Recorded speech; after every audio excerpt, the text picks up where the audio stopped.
Alright, let's begin with the class इंशाल्लाह।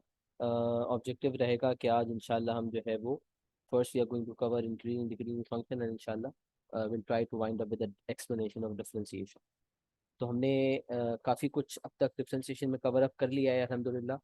बस कुछ चीज़ें और रह गई हैं इंशाल्लाह, जो कि अल्लाह के हुक्म से कोशिश करके आज हम साइड पे कर देंगे, अल्लाह ने चाहा तो इंशाल्लाह। तो हम स्टार्ट लेते हैं सबसे पहले इंक्रीजिंग डिक्रीजिंग फंक्शन से। इंक्रीजिंग डिक्रीजिंग फंक्शन क्या होता है? सही, सबसे पहली चीज़ ये समझना ज़रूरी है कि ये इंक्रीजिंग और डिक्रीजिंग फंक्शन जो है वो क्या होते हैं, किस किस फंक्शन को इंक्रीजिंग फंक्शन कहते हैं और किस फंक्शन को डिक्रीजिंग फंक्शन कहा जाता है। तो ये बात मैंने पहले भी बताई थी कि जब हम एक कर्व की बात करते हैं तो कर्व का ग्रेडियंट जो है वो ऐसे पॉइंट पे ग्रेडियंट नेगेटिव होता है जहां एक्स बढ़ने पे वाई कम हो रहा हो, और ऐसे पॉइंट पे ग्रेडियंट पॉजिटिव होता है जहां एक्स बढ़ने पे वाई बढ़ रहा हो। और फिर मैंने आपको बताया था कि पहले ग्रेडियंट नेगेटिव है, फिर पॉजिटिव है, फिर जीरो है, फिर पॉजिटिव है। और अगर पॉजिटिव से नेगेटिव में जा रहा है तो पहले जीरो होगा फिर नेगेटिव में जाएगा, क्योंकि टर्न होने के बाद ग्रेडियंट का सिलसिला चेंज होता है। तो यही बात यहाँ पर बताई जा रही है। ये क्यूबिक कर्व आपको नजर आ रहा है जिसमें दो टर्निंग पॉइंट्स। सबसे पहले आप देख सकते हैं कि एक्स की वैल्यू -2 से पहले वाला अगर मामला देखें तो उसमें हम देख सकते हैं कि कर्व ऊपर की तरफ जा रहा है। तो यूँ समझें कि अगर मैं राइट की तरफ मूव कर रहा हूँ, if I am moving right, x मेरा बढ़ रहा है, तो एक्स बढ़ने पर साथ साथ वाई भी बढ़ रहा है। तो ये उसूल हमेशा याद रखें कि जब कर्व के किसी पार्ट में एक्स बढ़ने पे वाई भी बढ़े, एक वेरिएबल बढ़ने पे दूसरा वेरिएबल बढ़े, तो इसका मतलब वो जो कर्व का हिस्सा है वो इंक्रीजिंग फंक्शन है। Curve is increasing for those values of x. X increasing function का मतलब ये है कि वाई इंक्रीज हो रहा है। ये इंक्रीजिंग फंक्शन या डिक्रीजिंग फंक्शन वाई के पर्सपेक्टिव में, एक्स को तो हमें बढ़ाना ही है। अगर एक्स बढ़ाने पर वाई बढ़े तो इंक्रीजिंग फंक्शन, और एक्स बढ़ाने पर वाई कम हो, वाई डिक्रीज हो तो डिक्रीजिंग फंक्शन। जैसे मैंने कहा था कि मिनिमम या मैक्सिमम वैल्यू जो है उसका दारोमदार वाई कोऑर्डिनेट पर होता है। लिहाजा जब मुझसे पूछा जाता है फाइंड द मिनिमम वैल्यू और the maximum value, I always find the value of y. तो यहाँ भी इंक्रीजिंग फंक्शन इसलिए कहा जा रहा है कि एक्स बढ़ाने पे वाई बढ़ रहा है। If x increases and y also increases then it's an increasing function. And when x decreases, sorry, and when x increases and y decreases, x बढ़ा के ही देख रहे हैं, एक्स बढ़ाने पे वाई बढ़ने के बजाय कम हो जाए तो डिक्रीजिंग फंक्शन है। तो आप देख सकते हैं कि कर्व जो है टर्निंग पॉइंट से पहले इंक्रीजिंग था, क्योंकि अगर हम राइट की तरफ जा रहे हैं तो कर्व ऊपर जा रहा है। राइट जा रहे का मतलब एक्स का बढ़ना है और अप जाने का मतलब वाई का बढ़ना है। तो राइट के साथ जब अप का कॉम्बिनेशन आ जाए इसका मतलब इंक्रीजिंग फंक्शन है। अच्छा, फिर हम इस पॉइंट से इस पॉइंट तक अगर देखें तो when we are going right, the curve is going down. तो राइट के साथ डाउन का कॉम्बिनेशन है, इसका मतलब एक्स बढ़ने पे वाई कम हो रहा है, and that is why it's a decreasing function. जब फिर टर्निंग पॉइंट आ गया, टर्निंग पॉइंट क्या करता है, मामले को टर्न कर देता है, चेंज कर देता है। अगर एक फंक्शन टर्निंग पॉइंट से पहले डिक्रीजिंग था तो टर्निंग पॉइंट के बाद इंक्रीजिंग हो जाता है। और यहाँ भी देखें, इंक्रीजिंग था, टर्निंग पॉइंट आया और फिर डिक्रीजिंग में चला गया, फिर टर्निंग पॉइंट आया और इंक्रीजिंग शुरू हो गया। तो आप देख सकते हैं कि इस एक्स की वैल्यू जो मैंने अंदाजन मैंने लिखा है कि 1 समझ लें। उसके बाद आप देखें कि जब एक्स बढ़ रहा है तो वाई भी बढ़, मतलब हम राइट जाने के साथ अप जा रहे हैं। तो राइट के साथ अप का कॉम्बिनेशन का मतलब होता है इंक्रीजिंग फंक्शन। अच्छा, ये तो इंक्रीजिंग फंक्शन की बात हो गई कि जब एक्स बढ़े और वाई भी बढ़े तो इंक्रीजिंग फंक्शन, और एक्स बढ़े और वाई कम हो तो डिक्रीजिंग फंक्शन। लेकिन उसके साथ साथ ये बात भी याद रखें कि जब कर्व इंक्रीजिंग होता है, कर्व का वो हिस्सा जो इंक्रीजिंग फंक्शन है, जहां पर कर्व इंक्रीजिंग है, कर्व का वो हिस्सा जहां पर कर्व इंक्रीजिंग है वहां पर ग्रेडियंट पॉजिटिव होता है। The dy by dx is greater than zero. Gradient को हम dy by dx कहते हैं, डिफरेंशिएशन में हमने कई दफा डिस्कस किया। और जहां कर्व डिक्रीजिंग हो, मतलब एक्स बढ़ाने पे वाई कम हो रहा हो, डिक्रीजिंग है, तो ऐसे पॉइंट पर ग्रेडियंट मेरा नेगेटिव होता है। तो यही बात यहाँ लिखी हुई है, when the value of x increases and the value of y increases too, this means y increases when x increases, then this means the variables are directly proportional. तो डायरेक्टली प्रोपोर्शनल का होना इंडिकेशन इस बात की है कि function increasing function है। और जब भी फंक्शन इंक्रीजिंग फंक्शन होगा तो उस एरिया में जब भी मैं टेंजेंट ड्रॉ करूंगा ग्रेडियंट निकालने के लिए, वो ग्रेडियंट निकालने जो जो टेंजेंट बनेगा वो टेंजेंट हमेशा अपवर्ड स्लोपिंग होगा। The tangent will be the tangent will be an upward sloping line. which will have a positive gradient. So for an increasing function, the gradient is positive. For an increasing function, the gradient is positive. तो dy by dx is greater than 0. अब ये dy by dx greater than 0 बहुत ही important है. अगर कभी मुझे set of values of x निकालनी हो for which the function is increasing या डिक्रीजिंग, या मुझे साबित करना हो कि फंक्शन हमेशा इंक्रीजिंग है या डिक्रीजिंग है, तो मैं साबित करने के लिए या वैल्यूज निकालने के लिए ग्रेडियंट का इस्तेमाल करता हूँ. जैसे कि अभी मैं आपको एग्जांपल्स कराऊंगा इंशाल्लाह, तो उसमें मैं इस कॉन्सेप्ट को आपको प्रॉपर तरीके से डिटेल में एक्सप्लेन करूंगा कि किस तरह ग्रेडियंट जो है उसको इस्तेमाल करते हुए हम बहुत सारे काम अचीव कर रहे होते हैं. तो bottom line concept, increasing function क्या होता है? जब x बड़े और y बड़े तो फंक्शन इंक्रीजिंग है, और ऐसे केसेस में ग्रेडियंट पॉजिटिव होता है, और इस ग्रेडियंट पॉजिटिव वाली बात को इस्तेमाल करके बहुत कुछ हासिल किया जा सकता है. अच्छा, डिक्रीजिंग फंक्शन की बात क्या है? When the value of x increases, x बढ़ाएं और y डिक्रीज हो रहा हो. x increases, the value of y decrease. तो y decreases, y goes down when x goes up. This means the variables are inversely proportional. और जब inversely proportional है तो फौरन जहन में आएगा कि ये डिक्रीजिंग फंक्शन की अलामत है. और जब फंक्शन डिक्रीजिंग फंक्शन होगा तो उस वक्त उसका ग्रेडियंट नेगेटिव होगा. dy by dx will be less than 0. Increasing function है, ग्रेडियंट पॉजिटिव होगा. डिक्रीजिंग फंक्शन है, ग्रेडियंट नेगेटिव होगा. नोट कह रहा है turning point is a point of the graph where the graph changes from increasing to decreasing, यानी कि rising to falling, और decreasing to increasing, falling to rising. ये बात मैंने बता दी कि अगर टर्निंग पॉइंट से पहले इंक्रीजिंग था तो टर्निंग पॉइंट के बाद डिक्रीजिंग हो जाता है, और टर्निंग पॉइंट से पहले डिक्रीजिंग था तो टर्निंग पॉइंट के बाद इंक्रीजिंग हो जाता है. तो टर्निंग पॉइंट ग्राफ का वो पॉइंट है जहां where the graph changes from increasing to decreasing or from decreasing to increasing. सही है. अच्छा, फिर ये एक बात और लिखी हुई है, polynomial of degree n will have at most n minus 1 turning points. ये वो बात है कि अगर क्यूबिक पॉलिनोमियल है, जैसे क्यूबिक पॉलिनोमियल है आपके पास y equals to 2x cube minus 6x square plus 5x plus 2. मुझे नहीं पता ये इक्वेशन सही है या नहीं, लेकिन मैंने क्यूबिक पॉलिनोमियल आपके सामने रखा भी था, इफ आई रिमेम्बर. जब मैंने, हाँ देख, ये एक cubic polynomial, this is a cubic polynomial.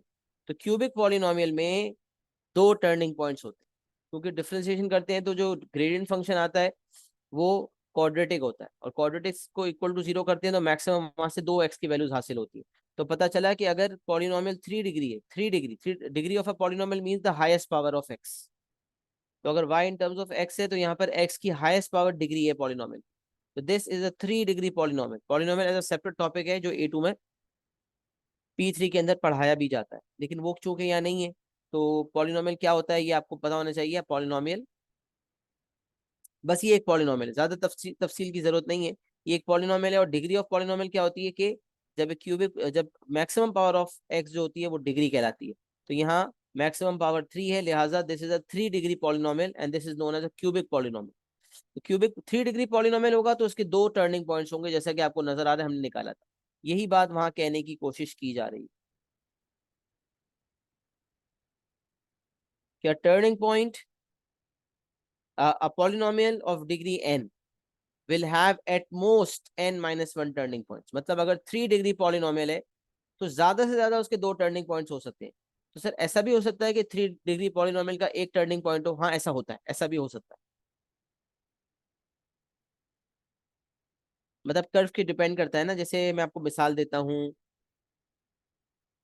X cube है, अगर y equal to x cube graph है, तो अब यहाँ से d y by d x जब मैं निकालूंगा ना तो वो 3x स्क्वायर तो निकलेगा, लेकिन जब मैं d y by d x को इक्वेट टू 0 करूंगा ना तो मेरे पास x की एक ही वैल्यू आएगी और वो होगी 0.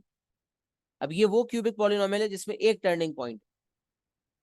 तो एट मोस्ट लिखा हुआ है यहाँ पर, मतलब फर्ज नहीं है कि 3 डिग्री है तो दो टर्निंग पॉइंट्स होंगे ही होंगे. अगर 3 डिग्री पॉलिनोमियल है तो ज्यादा से ज्यादा एट मोस्ट दो टर्निंग पॉइंट्स होंगे. मतलब एन की वैल्यू अगर 3 है तो यहाँ 3 - 1 का मतलब होगा 2 टर्निंग पॉइंट्स. अगर 2 डिग्री पॉलिनोमियल है, मतलब क्वाड्रेटिक पॉलिनोमियल है, तो आपको पता है क्वाड्रेटिक पॉलिनोमियल का एक टर्निंग पॉइंट होता है. तो 2 - 1 के मुताबिक उसका एक टर्निंग पॉइंट होगा. और मिसाल है अगर 4 डिग्री पॉलिनोमियल तो ज्यादा से ज्यादा भी टर्निंग पॉइंट्स कर लो तो 4 - 1 मतलब 3 टर्निंग पॉइंट्स होंगे. तो बताने का मकसद जो डिग्री ऑफ पॉलिनोमियल होती है उसको एक कम कर ले तो number of turning points at most का पता चल जाता है कि ज्यादा से ज्यादा कितने टर्निंग पॉइंट्स होंगे। मुझे बताएं यहाँ तक इंक्रीजिंग डिक्रीजिंग फंक्शन। हाँ अच्छा, थोड़ी सी बात मैं ग्राफ के थ्रू यहाँ और भी कर दूं। वैसे तो हमें कैलकुलेशन करनी पड़ती है, तो मैं मिसाल देता हूँ कि अगर कभी आपको ये पता लगाना हो, अगर आपको एक कर्व दे दिया जाए और आपसे पूछा जाए कि बताओ सेट ऑफ वैल्यूज बताओ for which the function is increasing और फंक्शन इज डिक्रीजिंग, और अगर आपको टर्निंग पॉइंट के एक्स कोऑर्डिनेट्स नहीं पता, तो सबसे पहले आप क्या कर सकते हो कि आपको स्टेशनरी पॉइंट्स या टर्निंग पॉइंट्स निकालने पड़ेंगे। तो अगर आपने d y by d x को इक्वेट टू जीरो किया, ये हमने सीखा था पिछली क्लास में कि if we have to find the coordinates of stationary points, then we find dy by dx the gradient function and equate it to zero। dy by dx निकालते हैं और उसको जीरो से इक्वेट कर देते हैं।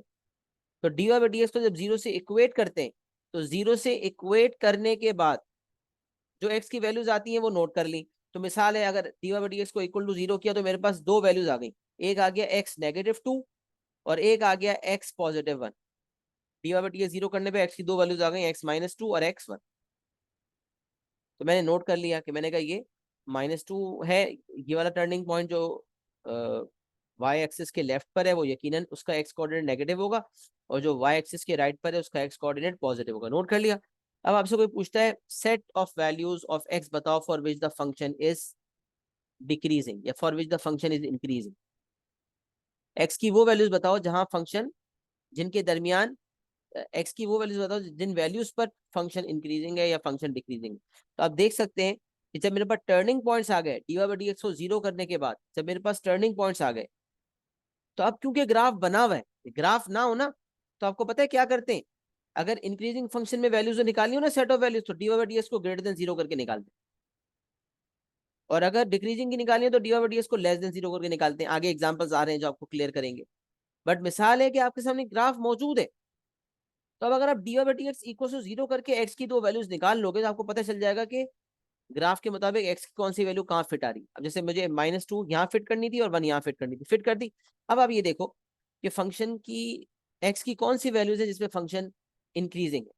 तो आप देख सकते हैं कि -2 से पहले, एक्स इक्वल टू -2 से पहले ये मामला नजर आ रहा है कि फंक्शन इंक्रीजिंग, और फिर एक्स इक्वल टू 1 जो है उसके बाद नजर आ रहा है कि फंक्शन इंक्रीजिंग है। तो इसका मतलब दो पॉसिबल वैल्यूज हो गई, एक्स लेस देन -2 और एक्स इज ग्रेटर देन 1। -2 से पहले फंक्शन इंक्रीजिंग है और 1 के बाद फंक्शन इंक्रीजिंग है। जबकि अगर डिक्रीजिंग की बात नोट की जाए तो -2 से -2 से 1 के दरमियान फंक्शन डिक्रीजिंग। तो डिक्रीजिंग के लिए the values are x lies between -2 and 1, x is greater than -2 but less than 1। और इंक्रीजिंग के लिए आप देख सकते हैं दो जगह पे इंक्रीजिंग है, टर्निंग छोटे वाले जो टर्निंग पॉइंट का एक्स है उससे पहले, पहले वाले टर्निंग पॉइंट में जो है टर्निंग पॉइंट से पहले, और दूसरे वाले टर्निंग पॉइंट में टर्निंग पॉइंट के बाद। तो इस हिसाब से एक्स -2 से पहले, एक्स लेस देन -2, और एक्स 1 के बाद मतलब एक्स ग्रेटर देन 1। तो इंक्रीजिंग के लिए दो डिफरेंट रीजन है, जैसे कि हमें दो डिफरेंट सेट ऑफ वैल्यूज है जैसे हमें नजर आ रहा है। दो डिफरेंट रीजन भी हैं, अलग अलग मतलब अलग अलग पोर्शन है कर्व के जहाँ इंक्रीजिंग है, जबकि डिक्रीजिंग एक ही वाहिद हिस्सा है जहाँ पर डिक्रीजिंग है, उसकी वैल्यू -2 से 1 के दरमियान। बाकी ये वाला जो ग्राफ आपको बता रहा है वो बता रहा है कि देखें ये इंक्रीजिंग पॉजिटिव ग्रेडियंट है, ये डिक्रीजिंग नेगेटिव ग्रेडियंट, ये इंक्रीजिंग फंक्शन है पॉजिटिव ग्रेडियंट, ये डिक्रीजिंग फंक्शन है नेगेटिव ग्रेडियंट, और ये फिर इंक्रीजिंग है पॉजिटिव ग्रेडियंट। और टर्निंग पॉइंट पे जो ग्रेडियंट होता है वो जीरो होता है, ये बात हमें पहले से पता है। मुझे बताइए जो मैंने डिक्रीजिंग फंक्शन के हवाले से और इंक्रीजिंग फंक्शन के हवाले से एक्सप्लेनेशन दी है, कॉन्सेप्चुअल डिस्कशन की है, क्या ये समझ आई है? और ये जो सेट ऑफ वैल्यूज वाली चीज़ मैंने निकलवाई है, ये वाली बात भी समझ आ रही है? बेस्ड ऑन कि हमें -2 1 पता चल गया, ये मैंने अज्यूम किया है कि एक -2 एक 1 है, ये दिया हुआ नहीं था, ये मैंने अज्यूम किया कि मिसाल है कि आपने डी और डी एक्स को जीरो से इक्वेट किया, और जब इक्वेट किया तो अल्टीमेटली आपके पास एक्स की एक वैल्यू -2 आ गई और एक वैल्यू 1 आ गई। तो वहां से फिर आपको पता चला कि -2 को वाई एक्सिस के लेफ्ट पे शिफ्ट फिट करना होगा और एक्स इक्वल टू 1 को राइट पे फिट करना होगा। सही है? मुझे यहाँ तक एक्नॉलेजमेंट दें, is it clear to everyone? सब बात जो मैंने अब तक इंक्रीजिंग डिक्रीजिंग फंक्शन के हवाले से कही है, क्या वो बात सबको समझ आ रही है? एक्नॉलेजमेंट देंगे तो मैं इसके एग्जाम्पल्स करवाऊंगा इंशाल्लाह। हर एग्जाम्पल से कुछ ना कुछ लर्निंग होगी कि किस तरह का सवाल पास में आते हैं। 3 एग्जाम्पल्स बनाए हुए हैं, उसके बेसिस पर इंशाल्लाह आपका बहुत कॉन्सेप्ट क्लियर हो जाएगा कि फिर तकरीबन जितने सवाल इंक्रीजिंग डिक्रीजिंग फंक्शन के हवाले से हैं वो इंशाल्लाह आप पढ़ने की पोजीशन में हो जाएंगे इंशाल्लाह।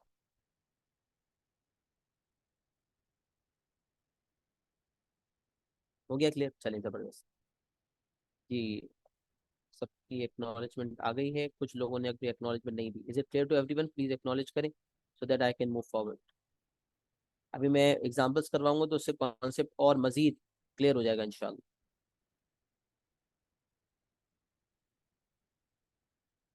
चलिए अल्हम्दुलिल्लाह, it's clear to everyone.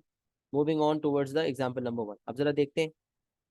The equation of a curve is y equals to 1/3। ये जो तीन एग्जांपल्स मैंने बनाए ये इस चीज को मद्देनजर रखते हुए बनाए कि पास में मुख्तलिफ नेचर के सवाल आते हैं। किस नेचर किस सवाल मतलब किस सवाल को किस तरह से डील करना है, किस तरह से उसको आंसर करना है, ये अक्सर बच्चों को कंफ्यूजन होती है, वो सवाल नहीं समझ पाते। कॉन्सेप्ट इंक्रीजिंग डिक्रीजिंग फंक्शन समझने के बावजूद इम्प्लीमेंट करना मुश्किल होता है टाइम्स। मतलब बिल्कुल परफेक्ट अप्रोच नहीं समझ आ रही होती। तो इंशाल्लाह हम वो अप्रोचेस डिस्कस करेंगे जो बिल्कुल परफेक्ट हैं, जो आपको इंशाल्लाह फुल मार्क्स दिला देंगे फिर। तो एग्जाम्पल नंबर 1 की अगर हम बात करते हैं, the equation of a curve is y equals to 1/3x cube plus 5/2x² plus 6x। ये एक कर्व की इक्वेशन, ये कर्व का इक्वेशन है और आप देख सकते हैं कि ये 3 डिग्री इक्वेशन है। इसका मतलब इसके टर्निंग पॉइंट्स ज्यादा से ज्यादा भी कर लो तो दो होंगे। अब वो कह रहा है find the set of values of x for which y is an increasing function of x। Set of values of x निकालें for which y is an increasing function of x, और कोई ग्राफ नहीं बना। अच्छा, graph अगर बना हुआ होता था तो हम d y by d x equal to 0 करके टर्निंग पॉइंट के एक्स कोऑर्डिनेट्स निकाल लेते थे और फिर ग्राफ के मुताबिक आंसर देते थे। बट अगर ग्राफ नहीं है, और तकरीबन सवाल जितने भी हैं उसमें ग्राफ्स नहीं होते, इसी तरह का सवाल आता है। और मुझे कह रहा है सेट ऑफ वैल्यूज एक्स बताओ for which y is an increasing function of x. मतलब एक्स की वो वैल्यूज बताओ जिसपे फंक्शन इंक्रीजिंग है, जिसपे वाई जो है एक इंक्रीजिंग फंक्शन है। मतलब एक्स बढ़ाने पे उस कर्व के उस पोर्शन पे एक्स बढ़ाने पे वाई बढ़ रहा है। एक्स की वो वैल्यूज बताओ। तो जब भी याद रखें आपको सेट ऑफ वैल्यूज निकालनी हो इंक्रीजिंग फंक्शन के लिए तो आपने ग्रेडियंट निकाल के ग्रेटर देन 0 करना है। ग्राफ बना हुआ था तो हमने d y by d x equal to 0 किया था, और ग्राफ नहीं बना हुआ तो इंक्रीजिंग फंक्शन के लिए d y by d x greater than 0 और डिक्रीजिंग फंक्शन के लिए d y by d x less than 0। इसीलिए यहाँ लिखा हुआ भी increasing function gradient positive, decreasing function gradient negative. तो यहाँ जब उसने मुझे कहा तो सबसे पहले I will find the gradient. Gradient find करने का तरीका आपको पता है, पावर्स जो है वो कोएफिशिएंट से मल्टीप्लाई होती हैं और पावर 1 से सब्ट्रैक्ट हो जाती है। तो 3 जब मल्टीप्लाई हुआ तो 3/3 1 बन गया, और यहाँ 1 माइनस करके एक्स स्क्वायर मिल गया। 2 यहाँ मल्टीप्लाई हुआ तो 2 और 2 कैंसिल हो जाएंगे, 5x बच जाएगा, और 6x की डिफरेंशिएशन 6 होती है। The dy by dx is x square plus 5x plus 6. Now what you have to do? Now you will find the values of x for which the dy by dx is greater than 0. Sir greater than 0 क्यों ले रहे हैं? क्योंकि बेटा increasing function लिखा हुआ है और इंक्रीजिंग फंक्शन में dy by dx greater than 0 ही होता है। लिहाजा आप dy by dx को 0 से ग्रेटर करेंगे। तो when x increases y increases the gradient is positive। अच्छा, अब जरा बाकी पता क्या है, बाकी क्या काम है, बाकी सारा क्वाड्रेटिक का कॉन्सेप्ट। क्योंकि जैसे ही आप ये कॉन्सेप्ट आपने डिक्रीजिंग इंक्रीजिंग फंक्शन का लगा दिया ना, इंक्रीजिंग फंक्शन कॉन्सेप्ट है कि ग्रेडियंट पॉजिटिव होना चाहिए, आपने लिखा है d y by d x greater than 0। अब d y by d x एक क्वाड्रेटिक फंक्शन, और जब आपने क्वाड्रेटिक फंक्शन को ग्रेटर देन 0 किया, d y by d x एक क्वाड्रेटिक फंक्शन है जो कि ग्रेटर देन 0 होना चाहिए। तो जब मैंने क्वाड्रेटिक फंक्शन को ग्रेटर देन 0 किया तो अब ये क्वाड्रेटिक इनइक्वालिटी वजूद में आ गई। अब भूल जाएं कि आप डिफरेंशिएशन कर रहे हो। यहां तक याद होना चाहिए डिफरेंशिएशन, यहां तक आपको याद होना चाहिए था कि डिफरेंशिएशन में इंक्रीजिंग फंक्शन का मतलब है कि ग्रेडियंट पॉजिटिव होना चाहिए। एक दफा ग्रेडियंट निकाल के ग्रेटर देन 0 कर दिया, अब इसकी सॉल्विंग के लिए आपको क्वाड्रेटिक के कॉन्सेप्ट याद होने चाहिए। How to solve a quadratic inequality, कैसे क्वाड्रेटिक इनइक्वालिटी को सॉल्व करते हैं। तो क्वाड्रेटिक इनइक्वालिटी को सॉल्व करने का तरीका मैंने क्वाड्रेटिक में समझाया था। मैंने कहा सबसे पहले ये इंश्योर किया करें कि आपका जो एक्स स्क्वायर है उसका कोएफिशिएंट हमेशा पॉजिटिव हो। जैसे यहाँ +1 है, कुछ नहीं लिखा इसका मतलब +1। अगर नेगेटिव होगा अप्लाई करेंगे और इस प्रोसेस के दौरान इन इक्वालिटी का साइन रिवर्स भी होगा। मतलब ग्रेटर देन 0 है तो लेस देन 0 बन जाए। अगर तो माइनस से मल्टीप्लाई करने की जरूरत पड़ रही है तो, अगर कोएफिशिएंट ऑलरेडी पॉजिटिव नहीं है तो। लेकिन यहाँ पर इस चीज की जरूरत नहीं है क्योंकि कोएफिशिएंट ऑलरेडी पॉजिटिव है। लेकिन अगर नहीं होता तो फिर उसको हम माइनस से मल्टीप्लाई करके बनाते और इनइक्वालिटी की साइन को रिवर्स करते। तो पहला पॉइंट है the coefficient of x square must be positive. If it is not positive then make it positive by multiplying it with the negative sign and reverse the inequality sign. ये पहला step हो गया, इसकी जरूरत हमें पड़ी नहीं। अगला स्टेप मैंने आपको बताया था कि आपने इनइक्वालिटी का आंसर कभी भी डायरेक्ट नहीं देना होता, हमेशा आप रूट्स निकालेंगे और फिर स्केच करेंगे। फिर मैंने ये भी बताया था स्केच के बजाते खुद कोई मार्क्स नहीं होते, इसके कोई मार्क्स नहीं होते, लेकिन इससे आपका कॉन्सेप्ट क्लियर रहता है और आप गलती नहीं करते। सही है, वरना याद करने को तो बंदा याद कर सकता है कि जब ग्रेटर देन वाली इनइक्वालिटी होती है तो दो आंसर्स होते हैं, छोटे रूट से एक्स की छोटे वैल्यू से पहले वाला रीजन और एक्स की बड़ी वैल्यू के बाद वाला रीजन, और जब लेस देन जीरो होता है तो दो एक्स की वैल्यूज के दरमियान वाला रीजन होता है। लेकिन यहाँ पर हम देख सकते हैं कि वाजे तौर पर ग्रेटर देन जीरो लिखा हुआ है, तो जब मैंने इसको सॉल्विंग की तो मिडिल ब्रेकिंग हो रही थी आसानी से, तो हमने मिडिल ब्रेकिंग कर ली। एक्स स्क्वायर प्लस नहीं होती मिडिल ब्रेकिंग, तो हम रूट्स क्वाड्रेटिक फॉर्मूला के थ्रू निकालते। तो अभी सेकंड ऑब्जेक्टिव है finding the roots. It can be found using completing the square, it can be found using factorisation which I have done, और एक और मेथड हो सकता था रूट्स निकालने के लिए क्वाड्रेटिक फॉर्मूला। यूजुअली हम मिडल ब्रेकिंग की कोशिश करते हैं, नहीं होता तो क्वाड्रेटिक फॉर्मूला लगा देते। यहाँ पर जरूरत नहीं थी क्वाड्रेटिक फॉर्मूला की, मिडल ब्रेकिंग हो रही थी, तो x square plus 3x plus 2x plus 6 greater than zero. अच्छा, फिर मैंने x plus 2 x plus 3 greater than zero करते। गलती क्या होती थी, x प्लस 2 इधर x plus 2 greater than zero और x plus 3 greater than zero, ये गलती है। डायरेक्ट आंसर नहीं दे, या x प्लस 2 जो है वो ग्रेटर देन जीरो है या x plus 3 greater than zero, ये गलत अप्रोच है। मतलब इस तरह से आंसर नहीं दिया जाता कि दोनों में से जो है वो कोई एक दोनों ग्रेटर देन जीरो, नहीं, ये इक्वल टू जीरो होता है तो उसमें हम करते हैं, इसमें ऐसा नहीं करते। तो अब हम क्या करें इस हवाले से, x प्लस 2 और x प्लस 3 जो है उसका प्रोडक्ट ग्रेटर देन जीरो है। तो मैंने आपको इसके लिए बताया था, स्केच वाला कॉन्सेप्ट बताया था कि स्केच बनाएंगे, स्केच हमेशा हैप्पी फेस्ड होगा। अच्छा भाई क्यों, क्योंकि हम ये इंश्योर करते हैं कि एक्स स्क्वायर का कोएफिशिएंट प्लस वन हो। तो क्योंकि एक्स स्क्वायर का कोएफिशिएंट प्लस वन होना चाहिए, लिहाजा एक्स स्क्वायर का कोएफिशिएंट प्लस वन करने के लिए, सॉरी कुछ अलग सोच रहा था, एक्स स्क्वायर को प्लस वन है, लिहाजा पॉजिटिव है, लिहाजा हैप्पी फेस कर्व बनेगा। नहीं होता तो उसको नेगेटिव से पॉजिटिव बना देते, फेस तो हमेशा हैप्पी फेस ही बनेगा, इसी शेप का कर्व बनेगा। तो आप, और इसके कोई मार्क्स भी नहीं है, ये अपने लिए होता है। तो हमने कर्व बनाए।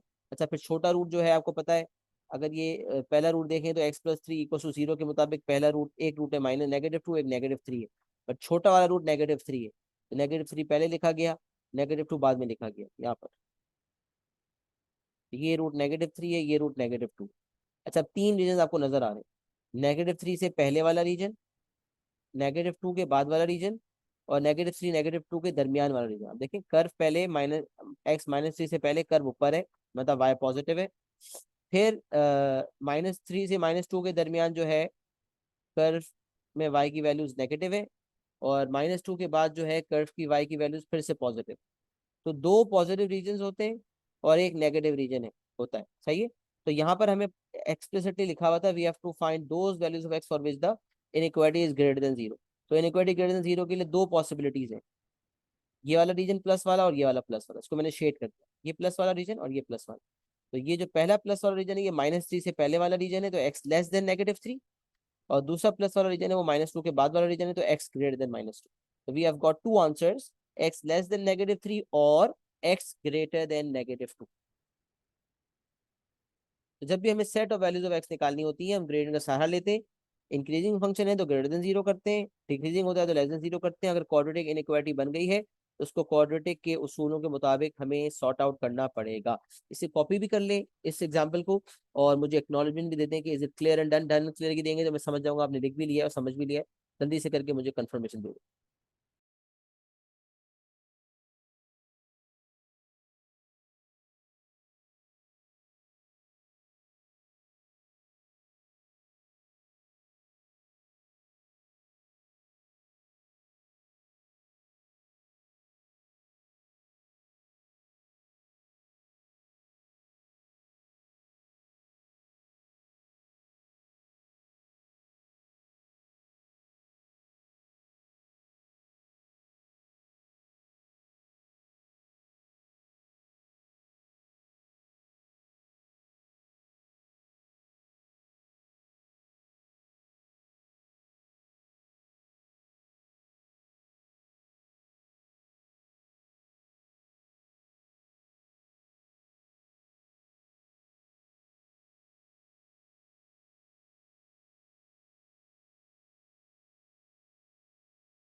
चलिए जी, अल्हम्दुलिल्लाह, यहाँ तक क्लैरिटी आ गई। बाकी सब भी एक्नॉलेजमेंट दे दें जिन्होंने नहीं दी अब तक, जल्दी से खबर।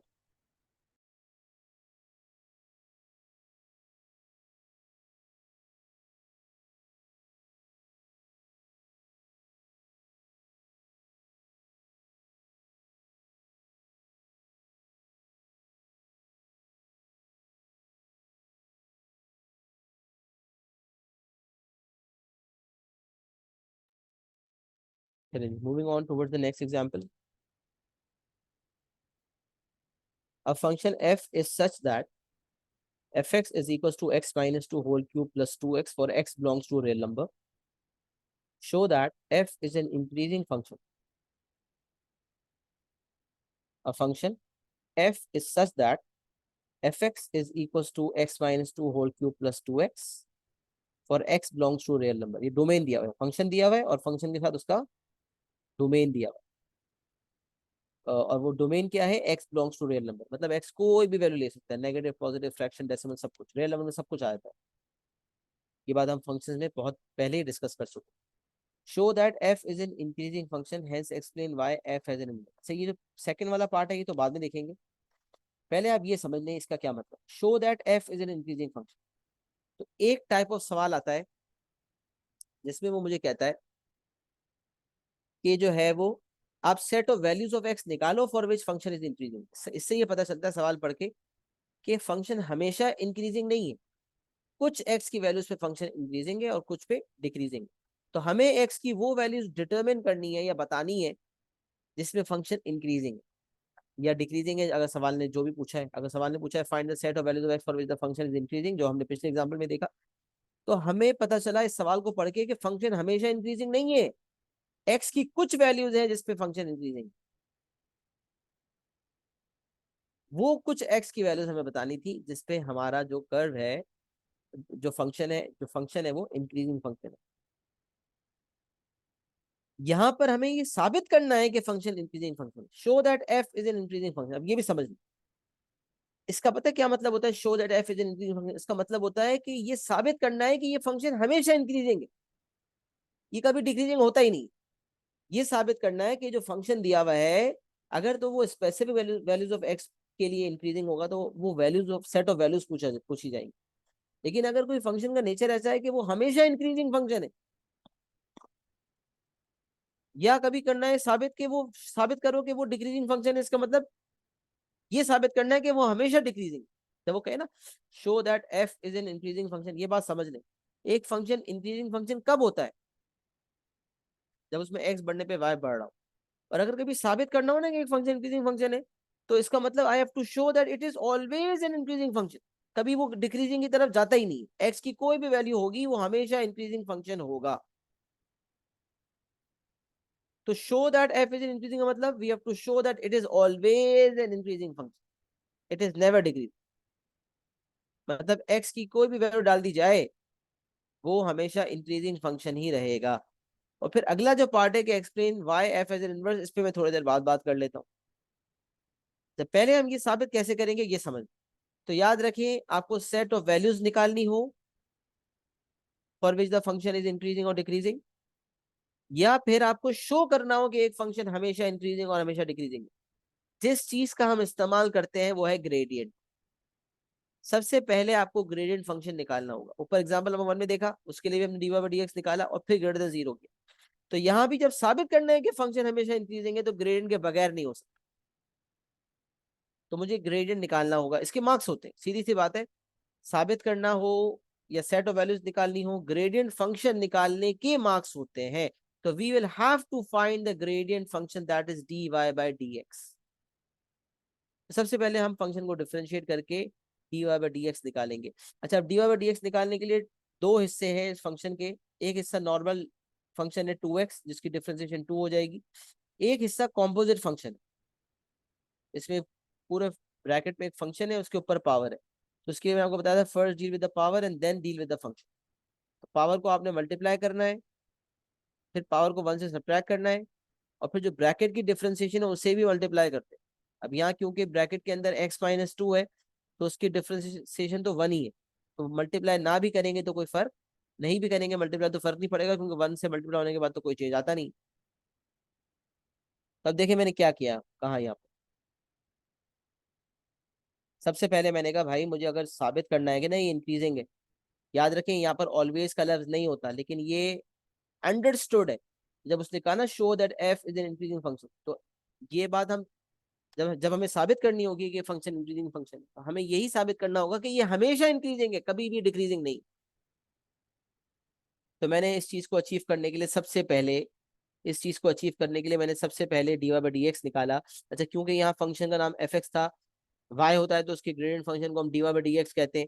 लेकिन अगर फंक्शन का नाम एफ एक्स होता है तो उसके ग्रेडियंट फंक्शन को हम एफ प्राइम एक्स कहते हैं। तो यहाँ अगर फंक्शन का नाम एफ एक्स है तो उसके ग्रेडियंट फंक्शन का नाम जो है वो एफ प्राइम एक्स होगा। अब एफ प्राइम एक्स निकालने के लिए मैंने सबसे पहले इस वाली चीज को डिफरेंशिएट किया है, जो कि कॉम्पोजिट फंक्शन है। क्लास नंबर 1 में मैंने आपको सिखाया था कॉम्पोजिट फंक्शन। मैंने रिव्यू भी कराया कि पहले पावर मल्टीप्लाई होती है, फिर पावर 1 से सब्ट्रैक्ट होती है, और फिर ब्रैकेट की डिफरेंशिएशन मल्टीप्लाई होती है। हालांकि यहाँ ब्रैकेट की डिफरेंशिएशन 1 है, जिसको मल्टीप्लाई करने का कोई मकसद नहीं था, लेकिन मैंने जान करके लिखा है ताकि आपको ये बात याद रहे कि आपने ये करना है, क्योंकि अक्सर बच्चे ये भूल जाते हैं। पावर मल्टीप्लाई करते हैं, पावर को 1 से सब्ट्रैक्ट करते हैं, बट ब्रैकेट की डिफरेंशिएशन को मल्टीप्लाई करना भूल जाते हैं। ये याद रखें कि ये भूलना नहीं है बच्चों, ये नहीं भूलना। तो आपने क्या किया, पावर को मल्टीप्लाई किया, क्योंकि ब्रैकेट का कोएफिशिएंट 1 ही था तो 3 मल्टीप्लाई होने के बाद 3 बन गया, और x माइनस टू की पावर 3 थी वो 1 से सब्ट्रैक्ट होकर 2 बन गई। अब जो ब्रैकेट में फंक्शन है x माइनस टू, उसकी डिफरेंशिएशन 1 है और वो मल्टीप्लाई होगी। यहाँ आप नहीं भी लिखते तो फर्क नहीं पड़ता, बट मैंने आपको बताया कि मैंने प्रैक्टिस बरकरार रखने के लिए मल्टीप्लाई किया ताकि आपको ये कॉन्सेप्ट याद रहे। उसके बाद 2x जो है वो एक नॉर्मल सा एल्जेब्रिक फंक्शन है, उसकी डिफरेंशिएशन 2 होती है। सही है जी, ये आपके पास आ। अब आप देखें जब आपके पास एफ प्राइम एक्स आया, तो अब आपको नजर आ रहा है कि ये ग्रेडियंट फंक्शन, क्या है ये ग्रेडियंट फंक्शन। और इस फंक्शन को देखकर अब आपने ये साबित करना है, इस फंक्शन को देखकर, अच्छा ये एफ प्राइम एक्स है तो इसको जरा सोचें कि ये d y by d x. अब मैं एक बात आपके सामने रखता हूँ, मिसाल है y is equal to 3x-2 whole square plus 2। जब इस तरह से होता था तो इस फॉर्म को हम कंप्लीटेड स्क्वायर फॉर्म कहा करते थे। तो मुझे बता दें कि यहाँ से टर्निंग पॉइंट के कोऑर्डिनेट्स क्या आएंगे, what will be the coordinates of turning point. Completed square form जो हमारे पास हो तो टर्निंग पॉइंट के कोऑर्डिनेट्स तो फौरन आ जाते हैं हमारे पास, है ना। तो यहाँ टर्निंग पॉइंट के कोऑर्डिनेट्स क्या होंगे, x-2 whole square 3 times x-2 whole square plus 2 function है। टर्निंग पॉइंट के कोऑर्डिनेट्स बताओ क्या होंगे, टर्निंग पॉइंट के कोऑर्डिनेट्स टाइप करें, शाबाश, वेरी गुड। 2,2, इसमें कुछ मुश्किल बात ही नहीं है ना। x-2 को इक्वेट टू 0 करते हैं तो x आ जाता है, और एंड में जो प्लस माइनस और होता है वो y कोऑर्डिनेट होता है, तो 2,2 कोऑर्डिनेट्स हो गए, सही है, सब एग्री करते हैं। अब मैं आपसे पूछूं व्हाट इज दिस वाला 2, ये 2 क्या है, ये वैल्यू है, कौन सी वैल्यू है, मिनिमम वैल्यू है या मैक्सिमम वैल्यू है, this is the minimum value, सही है ना। तो मुझसे पूछा है मिनिमम वैल्यू ऑफ वाई बताओ, मिनिमम वैल्यू ऑफ वाई कितनी होगी, 2। 2,2 कोऑर्डिनेट्स है, और 2 जो है इसको मैं अगर चेंज करके ये x-1 होल स्क्वायर प्लस 5 कर दूं, मिसाल है कोऑर्डिनेट्स 1,5 हो जाएंगे। What 1,5 are the coordinates of turning point, और टर्निंग पॉइंट का नेचर मिनिमम पॉइंट है, ये बात आपको पता है। तो मिनिमम पॉइंट 1,5 है, मिनिमम वैल्यू क्या है 5। तब जरा सोचें जब यहाँ y लिखा होता है तो ये जो वैल्यू एंड में लिखी होती है ना, ये मिनिमम वैल्यू ऑफ y होती है। तो जब यहाँ dy बाई डी एक्स लिखा हुआ है, जब dy बाई डी एक्स लिखा हुआ है तो ये जो 2 वैल्यू होगी ये किसकी होगी, मिनिमम वैल्यू है, तो ये मिनिमम, ये dy बाई डी एक्स की मिनिमम वैल्यू होगी। आई रिपीट माई सेल्फ, अगर ये फंक्शन आपको नजर आ रहा है उसका नाम y है, तो ये जो 2 वाली वैल्यू है ये y की मिनिमम वैल्यू है। अच्छा, मिनिमम क्यों है, क्योंकि ब्रैकेट का होल स्क्वायर ब्रैकेट का कोएफिशिएंट पॉजिटिव है, लिहाजा मिनिमम पॉइंट होगा और मिनिमम वैल्यू होगी। तो जब y लिखा होता है, अगर मिसाल है यहाँ ये नहीं लिखा होता y लिखा होता, तो ये जो 2 है ना ये मिनिमम वैल्यू ऑफ y होती। लेकिन क्योंकि यहाँ एफ प्राइम एक्स लिखा हुआ है और f prime x d y by d x को कहते हैं, लिहाजा ये जो +2 है ये ग्रेडियंट की मिनिमम वैल्यू है। तो अगर किसी बच्चे ने ये पिक कर लिया कि एफ प्राइम एक्स जो है एक क्वाड्रेटिक फंक्शन है, d y by d x एक क्वाड्रेटिक फंक्शन है, ग्रेडियंट फंक्शन एक क्वाड्रेटिक फंक्शन है, और वो भी कंप्लीटेड स्क्वायर फॉर्म में एक्सप्रेस्ड है। एक तो ये क्वाड्रेटिक फंक्शन है, दूसरा ये एक्सप्रेस भी कंप्लीटेड स्क्वायर फॉर्म में है। तो क्योंकि ये कंप्लीटेड स्क्वायर फॉर्म में एग्जिस्ट कर रहा है, लिहाजा डायरेक्ट इससे मिनिमम वैल्यू ऑफ ग्रेडियंट आ सकती है, और मिनिमम वैल्यू ऑफ ग्रेडियंट क्या है, 2। अब आपको साबित करना था कि फंक्शन इंक्रीजिंग फंक्शन है, और फंक्शन इंक्रीजिंग फंक्शन तब होता है जब ग्रेडियंट हमेशा पॉजिटिव हो। तो जब ग्रेडियंट की मिनिमम या लीस्ट वैल्यू ही 2 है, तो इसका मतलब ग्रेडियंट या तो 2 होगा या 2 से ज्यादा होगा। जब कम से कम वैल्यू भी ग्रेडियंट की 2 है, तो इससे कम तो हो ही नहीं सकता ना। इसका मतलब ग्रेडियंट हमेशा 2 या उससे बड़ा है। इसका मतलब ग्रेडियंट इज ऑलवेज पॉजिटिव। और जब ग्रेडियंट ऑलवेज पॉजिटिव है, तो इसका मतलब फंक्शन ऑलवेज इंक्रीजिंग फंक्शन होगा। एक तरीका ये है साबित करने का, अगर आपकी घंटी यहां बच जाती है कि ये क्वाड्रेटिक, ये ग्रेडियंट फंक्शन एक क्वाड्रेटिक फंक्शन है और है भी कंप्लीटेड स्क्वायर फॉर्म, तो एक तरीका ये है बताने का। मिसाल है ये बात आपको पिक नहीं होती, मिसाल है ये बात आपको पिक नहीं होती, ये वाली बात आपको नहीं पिक होती, ये दोनों बातें पिक नहीं होती ना। आपको ये पिक होता कि ये क्वाड्रेटिक है, और ना ये पिक होता कि ये कंप्लीट स्क्वायर फॉर्म है, ना ये पिक होता कि ऐसी कोई चीज सोचनी आपके जहन में ही नहीं थी। कोई बात नहीं, छोड़ दे। जब आपको पता है कि आपको ये साबित करना है कि एफ एक इंक्रीजिंग फंक्शन है, तो आपको ये साबित करना है कि ग्रेडियंट हमेशा पॉजिटिव है। अब आपको इस तरह से तो समझ आया नहीं ग्रेडियंट को पॉजिटिव साबित करना, और आपको ये भी नजर नहीं आ रहा कि ग्रेडियंट की मिनिमम वैल्यू 2 वाजे नजर आ रही है, उस तरह से आप साबित नहीं कर रहे। तो फिर कोई बात नहीं, तो आप फिर भी साबित कर सकते हैं। अगर ये बात आपको पिक नहीं होती, पता है कैसे, आपको यही तो साबित करना है कि एफ प्राइम एक्स हमेशा पॉजिटिव है। तो इसको साबित करना कौन सा मुश्किल है। आप सोचो, x-2 होल स्क्वायर है, और बच्चा बच्चा भी ये बात जानता है कि जब एक ब्रैकेट के ऊपर इवन पावर हो, पावर ऑफ 2 हो या पावर ऑफ 4 हो या पावर ऑफ 6 हो, तो ऐसा ब्रैकेट जिसके ऊपर होल ब्रैकेट के ऊपर पावर इवन हो, वो हमेशा पॉजिटिव आंसर देता है। तो x-2 होल स्क्वायर का आंसर हमेशा ग्रेटर देन इक्वल टू 0 होगा। 0 भी हो सकता है, और 0 हो सकता है या पॉजिटिव हो सकता है, नेगेटिव नहीं हो सकता। अगर पावर इवन है ना, तो उस ब्रैकेट के होल पावर अगर इवन है, तो उस पर्टिकुलर थिंग का जो आंसर है वो 0 होगा या पॉजिटिव होगा, नेगेटिव कभी नहीं हो सकता। ये बात तो सब एग्री करेंगे, इसमें कोई सेकंड थॉट नहीं है। That is always always always positive, वो ऑलवेज पॉजिटिव, मतलब ग्रेटर देन इक्वल टू 0 है। तो जब x-2 होल स्क्वायर हमेशा ग्रेटर देन इक्वल टू 0 है, तो मैंने यही बात लिखी। तब सोचो, जब ये ब्रैकेट हमेशा 0 या पॉजिटिव है, 0 भी हो जाए, तो 3 टाइम्स 0 + 2, जो dy/dx है उसकी वैल्यू पॉजिटिव 2 आ रही होगी। और फिर जब ये x-2 का होल स्क्वायर 0 के बजाय पॉजिटिव है, तो 3 को जब पॉजिटिव वैल्यू से मल्टीप्लाई करेंगे और उसमें पॉजिटिव नंबर 2 ऐड करेंगे, तो अल्टीमेटली आंसर यकीनन पॉजिटिव 2 से भी ज्यादा होगा।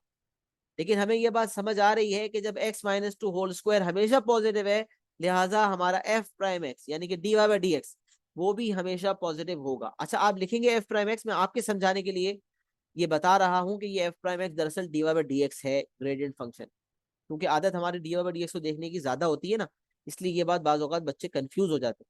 तो याद रखें, ये एफ प्राइम एक्स और कुछ नहीं है बल्कि ये dy/dx, this is the gradient function. तो मैंने बस, और कोई बात मेरे जहन में नहीं आ रही थी, ना ये जहन में आया कि ये क्वाड्रेटिक है, ना ये जहन में आया कि कंप्लीट स्क्वायर फॉर्म में, ना ये जहन में आया कि ये मिनिमम वैल्यू ऑफ ग्रेडियंट है। बस मुझे इतना समझ आ गया कि x-2 के ऊपर एक इवन पावर है, x-2 के ऊपर पावर ऑफ 2 है, इसका मतलब x-2 होल स्क्वायर हमेशा पॉजिटिव होगा, ग्रेटर देन इक्वल टू 0 होगा। तो as x-2 whole square is greater than equal to 0 always, therefore the gradient function f prime x will always be positive, always positive, hence f is an increasing function। अच्छा, तुम्हारा कहना है कि sir अगर -2 होता +2 नहीं होता, तो मिसाल है, तो ये चीज हो जाती है फिर 3/x-2 होल स्क्वायर +2 हो जाता। अब भी हमेशा, अब भी हमेशा इंक्रीजिंग फंक्शन है। पता है कैसे, अगर पावर -2 होगी, तो नीचे आके क्या हो जाएगी, ईसा पॉजिटिव हो जाएगी। अच्छा, अब जब नीचे ले आए, तो अब याद रखो, okay, you are saying this. अच्छा अच्छा, ओके ओके, सही है। तो कह रहे हो सर व्हाट इफ ये माइनस होता, अगर ये माइनस होता, हाँ तो फिर मसला है, फिर मसला है। क्यों पता है, क्योंकि फिर x-2 होल स्क्वायर जो है वो पॉजिटिव होता, तो वो भी ऐसा पॉजिटिव होता है कि जब 3 से मल्टीप्लाई हो तो आंसर 2 से बड़ा है, तब जाके अल्टीमेटली पॉजिटिव आंसर आता है, वरना कुछ वैल्यूज ऑफ एक्स ऐसी भी होती है जिसमें आंसर नेगेटिव होता। तो इसका मतलब फिर हम ये कंक्लूजन ड्राइव नहीं कर सकते थे कि वो फंक्शन हमेशा इंक्रीजिंग फंक्शन है। तो वो नजर आ रहा होता कि वो कभी डिक्रीजिंग है और कभी इंक्रीजिंग, तो वो ऐसा सवाल पूछता ही नहीं। अच्छा, अगर ऐसा सवाल हो ना कि कोई फंक्शन ऐसा हो जो कभी इंक्रीजिंग है, देखिए ये तो वो फंक्शन है जिसका डोमेन उसने x belongs to real number कह दिया। अब ये बात आई है तो मैं इसको थोड़ा वजाहत कर देता हूँ, सुन ले जरा। ये तो वो फंक्शन है जिसका domain x belongs to real number मुझे दिया हुआ है, सही है ना। Domain x belongs to real number मुझे बताया हुआ है, और ये साबित करना है कि ये हमेशा एक इंक्रीजिंग फंक्शन है। इसका मतलब मुझे ये साबित करना है कि एक्स की कोई भी value d y by d x में डाल दी जाए वो आंसर हमेशा पॉजिटिव ही आए। बट अगर मिसाल है या -2 होता ना, तो सवाल अव्वल तो ये हो नहीं सकता था कि x belongs to real number में वो मुझे साबित करने का कहता कि फंक्शन इंक्रीजिंग, क्योंकि फिर उस केस में एक्स की कुछ वैल्यूज ऐसी होंगी जिसमें फंक्शन डिक्रीजिंग होगा, तो वो कह नहीं सकता था। फिर ऐसे केस के अंदर ये डोमेन को चेंज कर देता है। मिसाल है, मिसाल है, ये मुझे कहता है x is greater than 1, x is greater than equal to 1, यहाँ माइनस लिखा होता, यहाँ भी माइनस आता। अब जरा सोचे सवाल। नहीं नहीं नहीं, ग्रेटर देन 5 करते थे, sorry, x is greater equal to 5 करते, लंबी करते ही नहीं है, मिसाल है।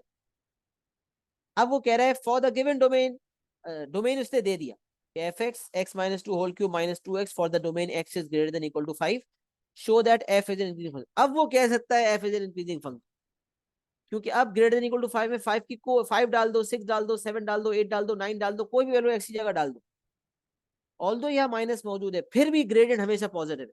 अच्छा, एक्स की तमाम वैल्यूज पे पॉजिटिव नहीं है, एक्स की values greater than equal to 5 पे वो हमेशा पॉजिटिव। तो सवाल भी तो यही होगा, जब उसने domain greater than equal to 5 रखा होगा तो फिर इंक्रीजिंग फंक्शन साबित करने का मकसद, जो पॉइंट होगा उस केस में वो ये होगा कि for the given domain we have to show that it is always increasing. लेकिन अगर यहाँ माइनस होता और x belongs to real number होता तो सवाल ऐसा बन ही नहीं सकता था, वो सवाल सही हो नहीं सकता जिसके अंदर वो ये डाटा देने के बाद, माइनस देने के बाद मुझे ये कहे कि साबित करो एफ इंक्रीजिंग फंक्शन। तो सवाल ऐसा ही होगा जिसमें जो थॉट प्रोसेस के बाद दिया गया होगा, जिसमें वो मुमकिन होगी चीज, तभी वो कह रहा है कि साबित करो। एक तो ये बात हो गई, सही है। तो एक तरीका, दो तरीके मैंने आपको बता दिए। एक तो ये मेथड नंबर 1 बता दिया मैंने आपको, और एक ये मेथड 2 भी मैंने आपको बता दिया। ये मेथड 2 है आपका, कि एज द मिनिमम वैल्यू, इसको इस पे थोड़ी डिस्क्रिप्शन आप लिख देते। As the minimum value of gradient is 2, the least value of gradient is 2, therefore the gradient will always be greater than equal to 2। Conclusion ये होगा, as f prime x is greater than equal to 2, तो आपने कह दिया it is always positive, और always positive है तो फिर आप पूरा बता देंगे ना। बस अभी मैंने इतना ही लिखा है, पूरा रीजन लिखने का दिल नहीं हो रहा, मैंने बता दिया। As f prime x is always greater than equal to 2, as the gradient is always greater than equal to 2, therefore the gradient is always positive and therefore the function is an increasing function।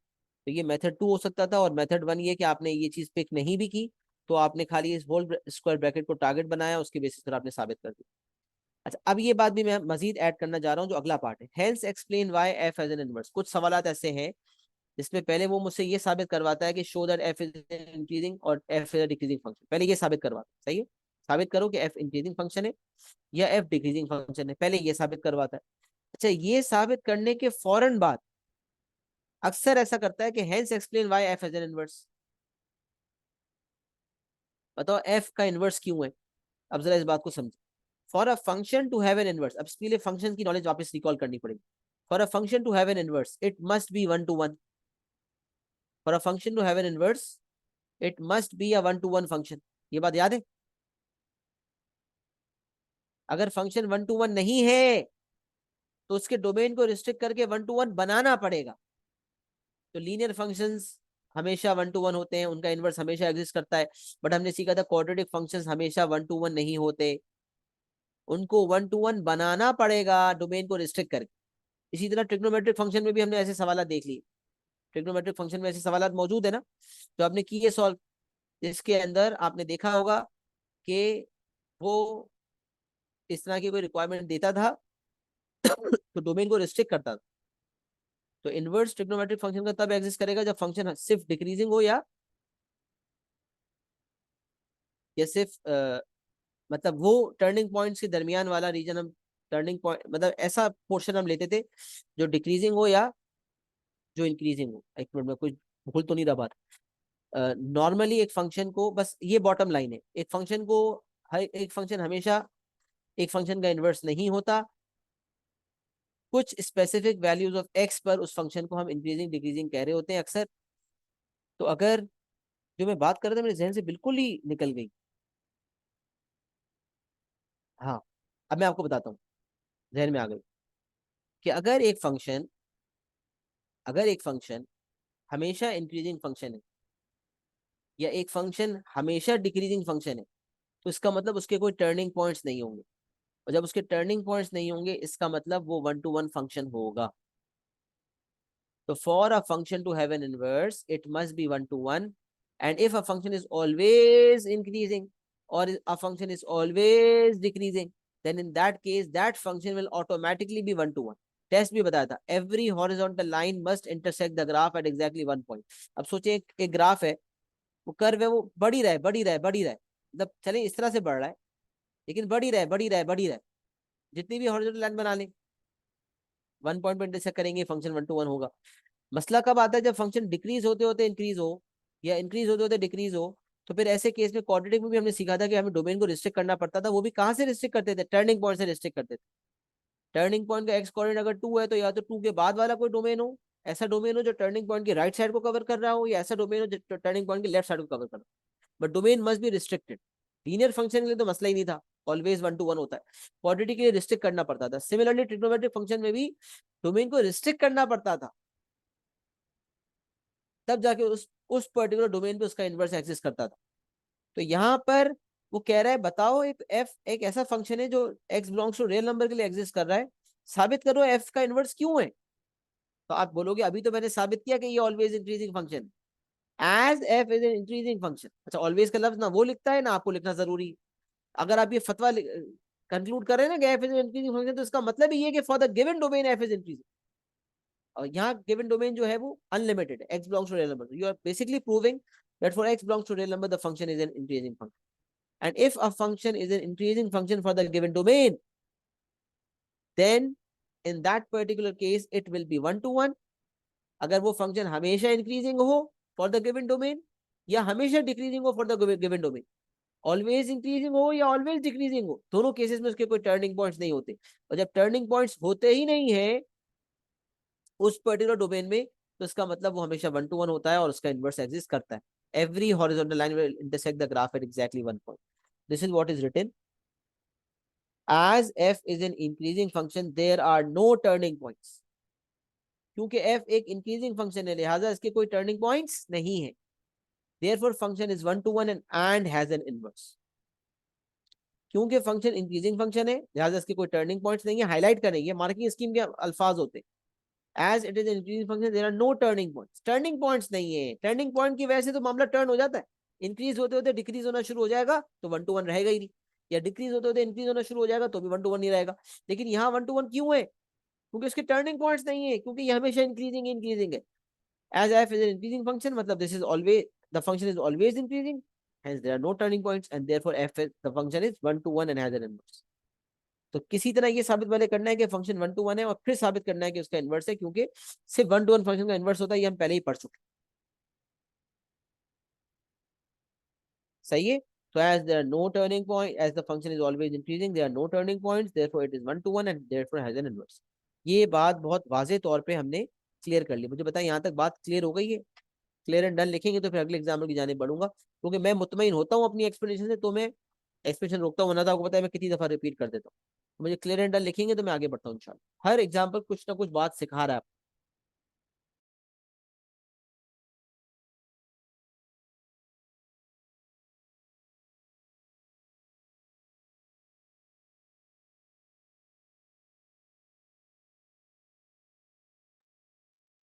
जी हसन, आपने कहा कि sir अगर मैं से हम ये लिखते हैं कि फंक्शन 1 to 1 है तो मार्क्स डिडक्ट होंगे, बिल्कुल डिडक्ट होंगे, क्योंकि ये तो वो आंसर है जो कुछ भी नहीं जानता तो वो भी जानता है ये बात। हर लकीर का फकीर बंदा ये बात करेगा कि इसका इन्वर्स क्यों है, क्योंकि ये 1 to 1, ये तो क्वाड्रेटिक से सीख के आ रहे हैं। लेकिन भाई 1 to 1 क्यों है ये तो बताओ। तो यहाँ स्पेसिफिकली नो टर्निंग पॉइंट्स वाली बात मार्किंग स्कीम हाईलाइट करता है कि बताओ ये कि यहाँ कोई टर्निंग पॉइंट्स नहीं है। इसलिए टर्निंग पॉइंट वाली बात का यहाँ मेंशन करना जरूरी है। क्योंकि ये तो समझ लो कैसा भी सवाल हो वो कहेगा भाई इन्वर्स क्यों है, क्योंकि ये 1 to 1 है। भाई इन्वर्स क्यों नहीं है, क्योंकि 1 to 1 नहीं है।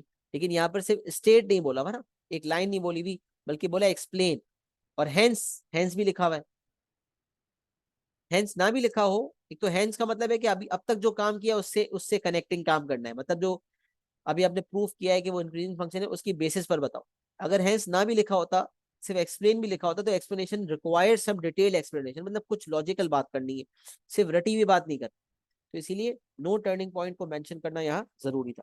अच्छा, एग्जांपल नंबर 3 की जाने बढ़ते हैं।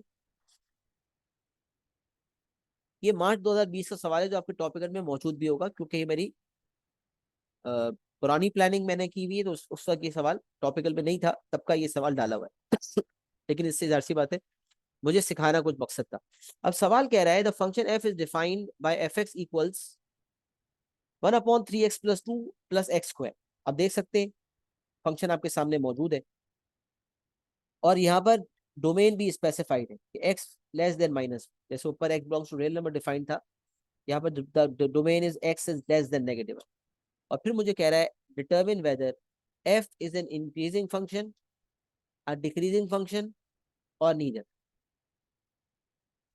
अच्छा, अब ये क्या मतलब है, इस डिटर्मिन करो कि फंक्शन इंक्रीजिंग है या डिक्रीजिंग है या नीदर है। अब ये बात जरा समझ लो, नीदर का क्या मतलब, ना वो इंक्रीजिंग है ना वो डिक्रीजिंग है, ना वो कभी इंक्रीज होता है ना वो कभी डिक्रीज होता है, नहीं नहीं ऐसा नहीं, ये बात समझनी, ये कंफ्यूजन होती है बच्चों को। जब वो कह रहा है determine whether f is increasing decreasing और नीदर, तो पता है क्या करते हैं, अगर तो for the given domain gradient हमेशा पॉजिटिव है, तो फिर फतवा आएगा it is an increasing function for the given domain, क्योंकि इसने मांगा ही फॉर एक्स लेस देन -1, हम इसके अलावा बात करेंगे ही नहीं। मैंने कहा ना आपको डोमेन बड़ा इंपॉर्टेंट है। वो फॉर द गिवन डोमेन जब कोई बात पूछता है तो उसी डोमेन में बात करनी है, पूरे domain belongs to real number में बात नहीं करनी। तो कह रहा है एक फंक्शन की एग्जिस्टेंस है, एक फंक्शन जो है उसकी एक्स की डोमेन की जो वैल्यू है वो लेस देन -1, सही। तो उसके डोमेन को उसने खुद ही रिस्ट्रिक्ट किया हुआ है। अब मुझे ये डिटरमिन करना है कि बताओ क्या एफ इंक्रीजिंग है या डिक्रीजिंग है या नीदर है। अब अगर फॉर द गिवन डोमेन आपका जो ग्रेडियंट है वो हमेशा पॉजिटिव है, तो फतवा आएगा it is an increasing function. अगर for the given domain gradient हमेशा नेगेटिव है, तो फतवा लगेगा it is a decreasing function. But अगर कोई गिवन डोमेन पे कभी कभार तो ग्रेडियंट पॉजिटिव आ रहा है और कभी नेगेटिव आ रहा है, कभी पॉजिटिव आ रहा है और कभी नेगेटिव आ रहा है, मतलब कभी इंक्रीजिंग है और कभी डिक्रीजिंग है, तो फतवा लगेगा नीदर। ये बात समझ ले, नीदर का मतलब ये नहीं है कि ना वो इंक्रीजिंग है ना वो डिक्रीजिंग है, नहीं। नीदर का मतलब है ना वो प्योरली इंक्रीजिंग है ना वो प्योरली डिक्रीजिंग है, but it is a mix and match, it is a combination of both.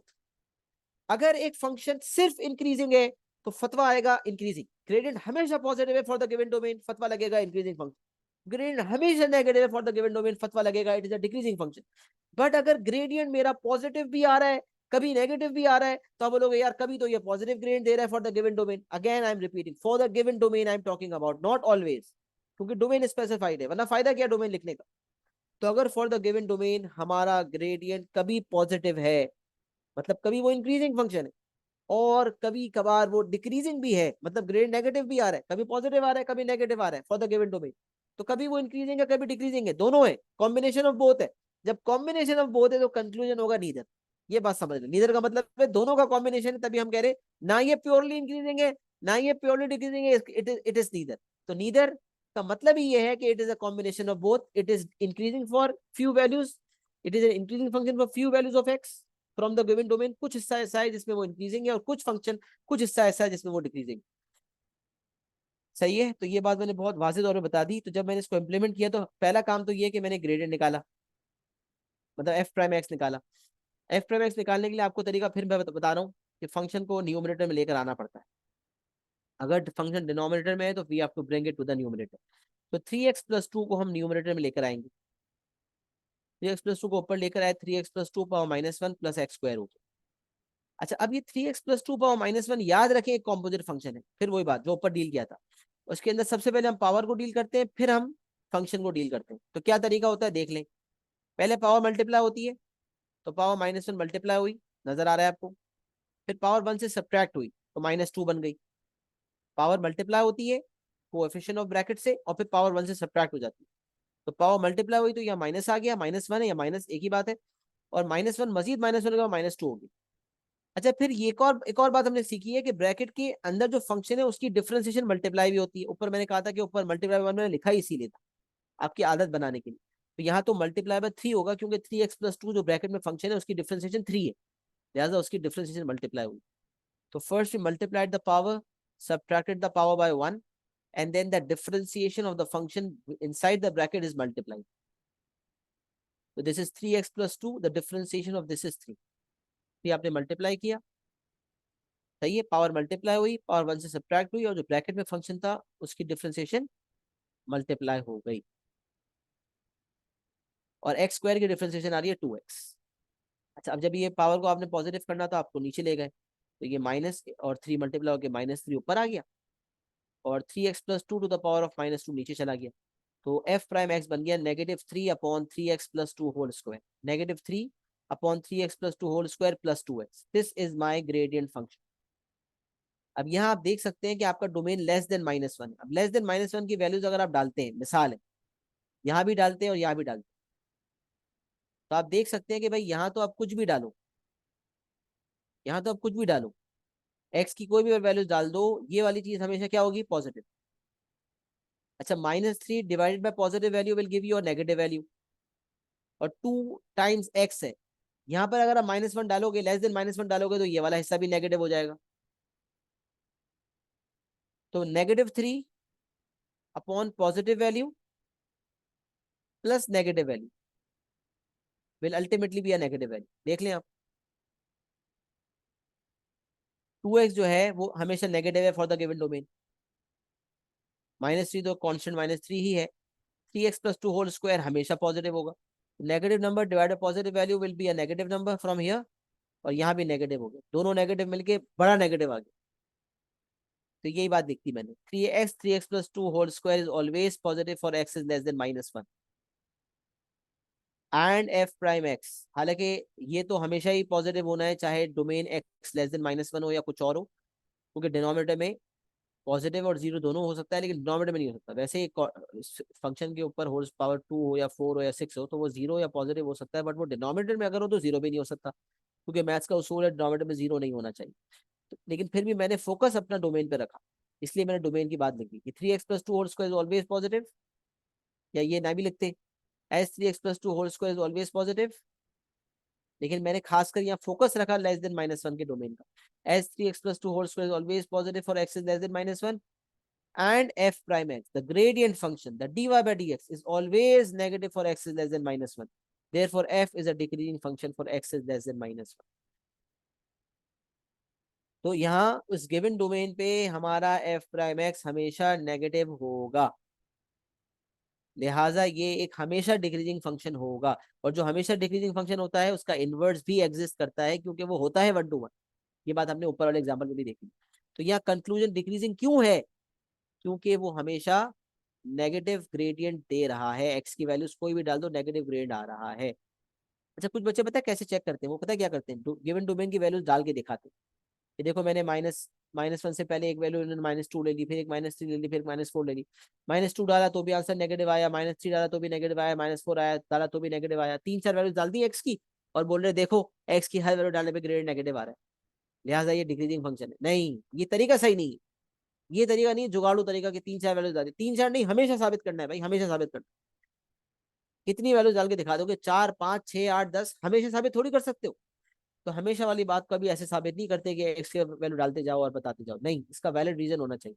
जैसे कि मैंने बताया कि 3x+2 होल स्क्वायर हमेशा पॉजिटिव है, लिहाजा एफ प्राइम एक्स जो है वो हमेशा नेगेटिव होगा। और क्योंकि एफ प्राइम एक्स नेगेटिव होगा, बता दिया मैंने एग्जामिनर को कि मैं जानता हूं कि अगर ग्रेड हमेशा नेगेटिव होगा इसका मतलब वो एक डिक्रीजिंग फंक्शन होगा, अगर ग्रेड हमेशा पॉजिटिव होगा तो वो एक इंक्रीजिंग फंक्शन होगा। ग्रेडियंट कभी पॉजिटिव होगा और कभी नेगेटिव होगा, इसका मतलब वो नीदर होगा, क्योंकि it is a combination of both, therefore the conclusion will be neither. I hope I have communicated myself well. ये वाला एग्जाम्पल भी हमने क्लियर कर लिया। Is it clear to everyone? Example number 3 सबको क्लियर है? कॉपी भी कर ले, क्लियर डन लिखेंगे तो आगे बढ़ते हैं इंशाल्लाह।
चलिए जी, अल्हम्दुलिल्लाह ये वाला एग्जाम्पल भी समझ आ गया। इंक्रीजिंग डिक्रीजिंग फंक्शन की स्टोरी यहाँ पर एंड हो जाती है।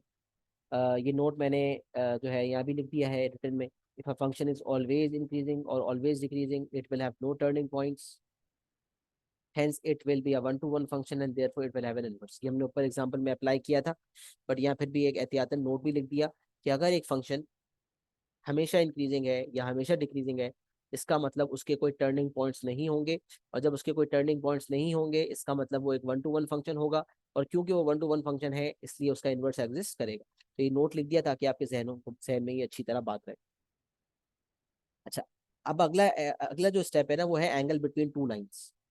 एंगल बिटवीन टू लाइन, दो लाइन जब आपने ड्रॉ की, तो याद रखें जब दो लाइन्स हम ड्रॉ करते हैं ना, इंटरसेक्टिंग लाइन्स, तो उनके दरमियान एक एंगल होता है एक्यूट और एक होता है ऑप्टियूस। ये आप जहन में रखें अपनी बात, कि अगर दो लाइन्स के दरमियान मैं एंगल की बात कर रहा हूँ ना, तो मिसाल है यहाँ अगर एंगल एक्यूट है,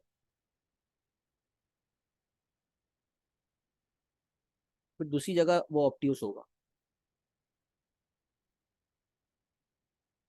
तो दो लाइन्स के दरमियान, अच्छा फिर वर्टिकली ऑपोजिट के कॉन्सेप्ट के मुताबिक अगर ये एक्यूट है तो ये भी एक्यूट होगा। वर्टिकली ऑपोजिट बराबर होते हैं। और ये ऑप्टियूस है तो ये भी ऑप्टियूस होगा। तो इसका मतलब अगर लाइन के दरमियान एंगल देखा जाए, तो दो इंटरसेक्टिंग लाइन के दरमियान एंगल एक्यूट भी होता है और ऑप्टियूस भी होता है। तो अगर एग्जामिनर जो है वो मुझसे एंगल मांगता है, तो मैं यूजुअली एक्यूट निकाल के देता हूँ। बट अगर मिसाल है, अगर मुझे एग्जामिनर ने ऑप्ट्यूस एंगल मांगा, तो मैं एक्यूट एंगल निकालने के बाद एक्यूट एंगल निकाल के 180 से माइनस कर दूंगा। जैसे 30 आ रहा है तो 180 माइनस 30 से 150 आ जाएगा। ऐसा क्यों? क्योंकि आप देख लें कि एक्यूट और ऑप्ट्यूस जो है वो एक स्ट्रेट लाइन पे लाई कर रहा है, और स्ट्रेट लाइन पे जो एडजेसेंट एंगल्स होते हैं उनका सम क्या होता है? 180 डिग्री। तो acute plus obtuse is equal to 180 degree. तो एक स्ट्रेट लाइन पे जब दो एंगल्स हैं उनका सम 180 होता है। तो कभी, वैसे तो यूजुअली एक्यूट ही होता है, बट कभी ऑप्ट्यूस मांगेगा तो 180 से माइनस कर देंगे। सर आप सब बता रहे हैं, ये तो बताएं एक्यूट कैसे निकलेगा। अब जरा सुने, अभी तक मैंने एक्सप्लेनेशन दी नहीं है इस एस्पेक्ट की, मैं आपको बताता हूँ। अच्छा, अब यहाँ पर जो जो है ना, काफी कुछ लिखा हुआ है कि टैन, जो लाइन है उसका एंगल अगर हमें पता होगा, तो टैन बीटा करेंगे तो ग्रेडियंट 2 आ जाएगा। टैन अल्फा ग्रेडियंट 1 होता है। मतलब ग्रेड इसमें कुछ और कॉम्प्लिकेशन भी है जिसके थ्रू हम इसको समझा सकते हैं, बट मैंने यहाँ पर बहुत आसान रखना है। क्योंकि देख, दो लाइंस के दरमियान अगर मुझे एंगल निकालना है ना, तो पहली वाली लाइन का क्या ग्रेडियंट है, पहली वाली लाइन का क्या एंगल है विद द, अगर मैं पहले एक बात आपको बता देता हूँ, फिर मैं बताता हूँ आपको क्या करना हो। आपके लिए बहुत सिंपल कर दूंगा, पहले सुन लो। अगर हमें पहली वाली लाइन का एंगल पता चल जाता है विद द हॉरिजॉन्टल एक्सिस, और फिर दूसरी वाली का भी एंगल पता चल जाता है विद द हॉरिजॉन्टल एक्सिस, तो इन दोनों को माइनस करने के बाद मुझे ये मिल सकता है। अच्छा, इसकी लॉजिक क्या है कि आप सोचेंगे ट्राइंगल है, तो एक प्रॉपर्टी आपने पढ़ी होगी कि exterior angle of a triangle, when we extend a side, एक ट्राइंगल है, उसका exterior angle will be equal to the sum of opposite interior. शायद कभी आपके जहन से ये गुजरा हो। Exterior angle of a triangle is equal to the sum of opposite interior. तो इस हिसाब से जो बीटा वाला एंगल है, ये बराबर होगा अल्फा प्लस थीटा के। तो अगर आपको थीटा निकालना है, जी आईजीसीएसई में ऑलवेज में ये बात पढ़ते हैं, तो थीटा निकालना है तो आपने बीटा में से अल्फा को माइनस करना है। Theta equal to beta minus alpha. But उसके लिए सवाल ये पैदा होता है कि आप जो है वो ये कैसे करोगे। तो यहाँ पर पहले आपको एक लाइन की बेसिस पर और उसके ग्रेडियंट की बेसिस पर बीटा निकालना पड़ेगा। फिर आपको दूसरी लाइन की बेसिस पर आपको उसका ग्रेडियंट निकालेंगे। पहले पहले लाइन का ग्रेडियंट आता है, फिर उसका एंगल आता है। इसी तरह लाइन वन का पहले ग्रेडियंट आएगा, फिर उसका एंगल आएगा। उसका तरीका होता है, ये उसूल है कि टैन अल्फा जो है वो ग्रेडियंट के बराबर होता है। कैसे, वजह क्या है कि मिसाल एक लाइन है। अब टैन अल्फा जो है आपको पता है, tan of an angle is opposite upon adjacent. तो rise over run, rise over run तो ग्रेडियंट भी होता है। tan alpha is opposite upon adjacent, which is rise over run. Change in y upon change in x. तो tan alpha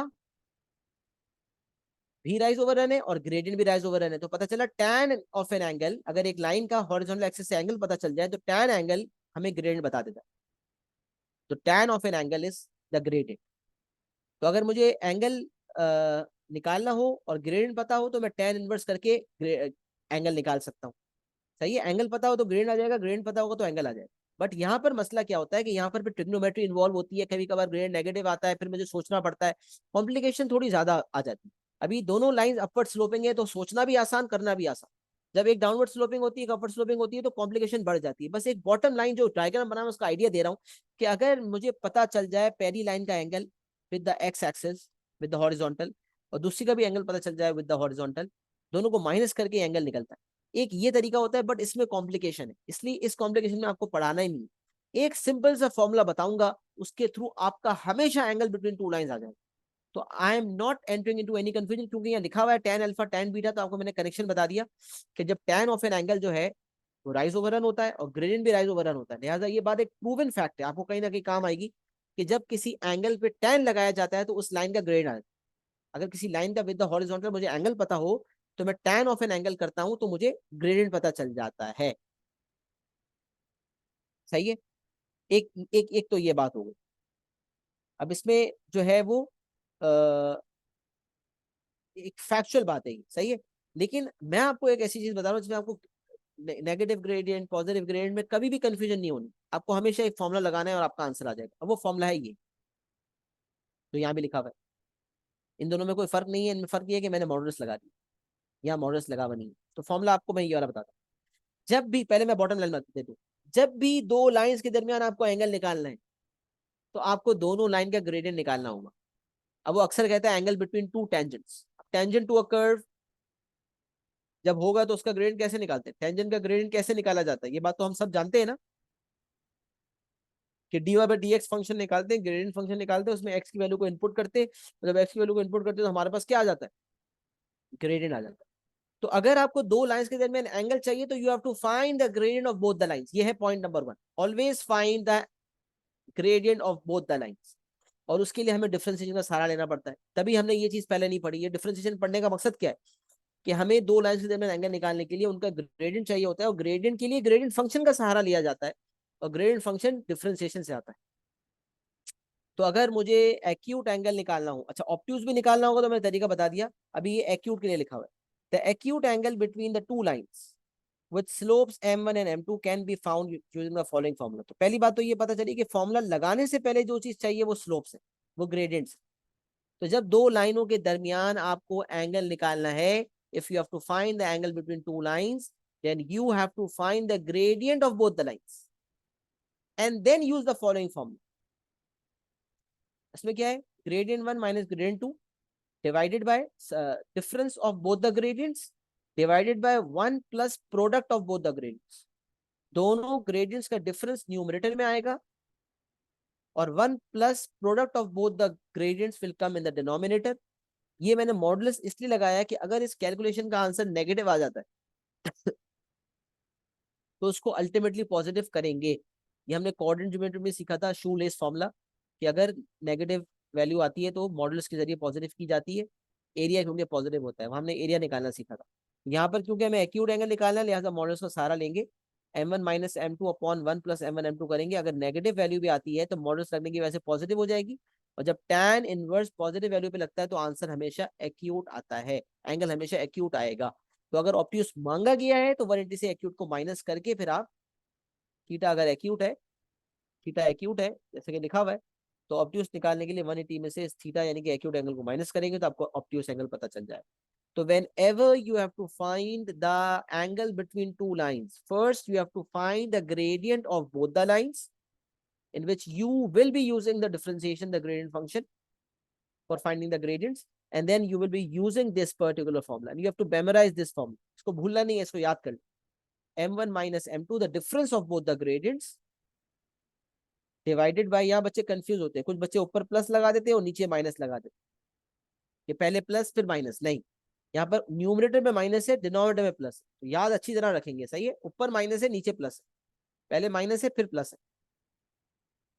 तो m1 minus m2 upon 1 plus m1 m2, याद रखें। यहाँ पर अगर आपका ग्रेडियंट, अगर आपका फॉर्मूला जहन से निकल गया तो फिर आप लूज कर जाएंगे गेम, लेकिन फॉर्मूला याद है तो आपके सवाल कदमों में होगा इंशाल्लाह। तो ये फॉर्मूला जहन में बैठा लें, दोनों ग्रेडियंट्स का डिफरेंस न्यूमरेटर में लेंगे, दोनों का प्रोडक्ट, और one plus product of both the gradients denominator में आएगा, डिवाइड करेंगे, tan इनवर्स मानेंगे, एंगल आ जाएगा। तो to find the gradient of both the lines, the gradient function must be obtained through differentiation, ये बात मैंने आपको मेंशन कर दी, सही है। यहाँ तक लिखने के लिए कोई खास बात है नहीं, फॉर्मूला आपका लिखा हुआ है तो मसला ही नहीं है। इसको मैंने यहाँ अप्लाई करवा दिया आसान से सवाल को। The equation of a curve is y equals to x square plus 5x plus 3, find the acute angle in degrees between the two tangents to the curve at x equals to 1 and x equals to negative, सही है। Acute angle निकालना in degrees between the two tangents to the curve at x equals to 1 and x equals to negative. Acute angle निकालने के लिए मुझे क्या करना होगा, मुझे दोनों x की दोनों वैल्यूज पे ग्रेडियंट निकालना होगा। तो मैंने सबसे पहले ग्रेडियंट फंक्शन निकाल लिया, तो y को डिफरेंशिएट करके आई ऑब्टेन dy बाय dx, क्या आ गया भाई 2x प्लस 5। अब 2x plus 5 is the gradient function which will be giving me the gradient when I am going to substitute the value of x की किसी भी value पे gradient देने की सलाहियत रखता है ये ग्रेडियंट फंक्शन। तो when the value of x is 1, I have inputted x1 डाला तो 2 times 1 plus 5 is 7, ग्रेड 1 आ गया। फिर जब मैंने -2 डाला तो 2 times -2 -4 plus 5 is 1, तो ग्रेड 1 आ गया। तो 1 पे x1 डालने पे ग्रेड 7, x -2 डालने पे ग्रेड 1 आ गया। फॉर्मूला क्या कहता है, tan theta is equal to m1 minus m2 upon 1 plus m1 m2 within the modulus sign. तो दोनों का सब्ट्रैक्शन कर लेंगे, ग्रेड का 7 - 1 और दोनों का प्रोडक्ट अलॉन्ग विद 1 प्लस, तो 7 - 1 upon 1 plus 7 times 1, it is अंदर पॉजिटिव वैल्यू ही आ रही है, 6/8 आ रहा है, सिंप्लीफाई हो गया 3/4 बनता है, ऊपर 6 आ रहा है नीचे 8 आ रहा है, 6/8 is 3/4, tan inverse 3/4 will give you 36.87, and क्योंकि एंगल इन डिग्रीज लिखा हुआ है, अच्छा अगर कोई यूनिट डिफाइन नहीं है तो आपकी मर्जी, आप डिग्री में दो या रेडियन में दो, यूजुअली हमारा कैलकुलेटर डिग्री मोड पर होता है तो डिग्री में दे दो, लेकिन अगर डिफाइंड है डिग्री तो डिग्री में देना होगा, रेडियन तो रेडियन में देना होगा, खामोशी है तो डिग्री में भी दे सकते हैं, रेडियन में भी दे सकते हैं। रेडियन में देंगे तो 3 सिग्निफिकेंट फिगर्स में देंगे, ये अच्छी तरह हमने सीखा हुआ है, angle in radian is 3 SF and angle in degree correct to 1 decimal place. तो ये इत्तेफाकन 3 SF भी है और 1 DP भी है, बट मैंने ये SF रूल फॉलो नहीं किया, मैंने DP रूल फॉलो किया 1 डेसिमल प्लेस। तो 36.87 इज बेसिकली 36.9 डिग्री। सही जनाब, जनाब यानी ये आपका एग्जाम्पल सॉल्व हो गया। मुझे एक्नॉलेजमेंट दे, is it clear to everyone?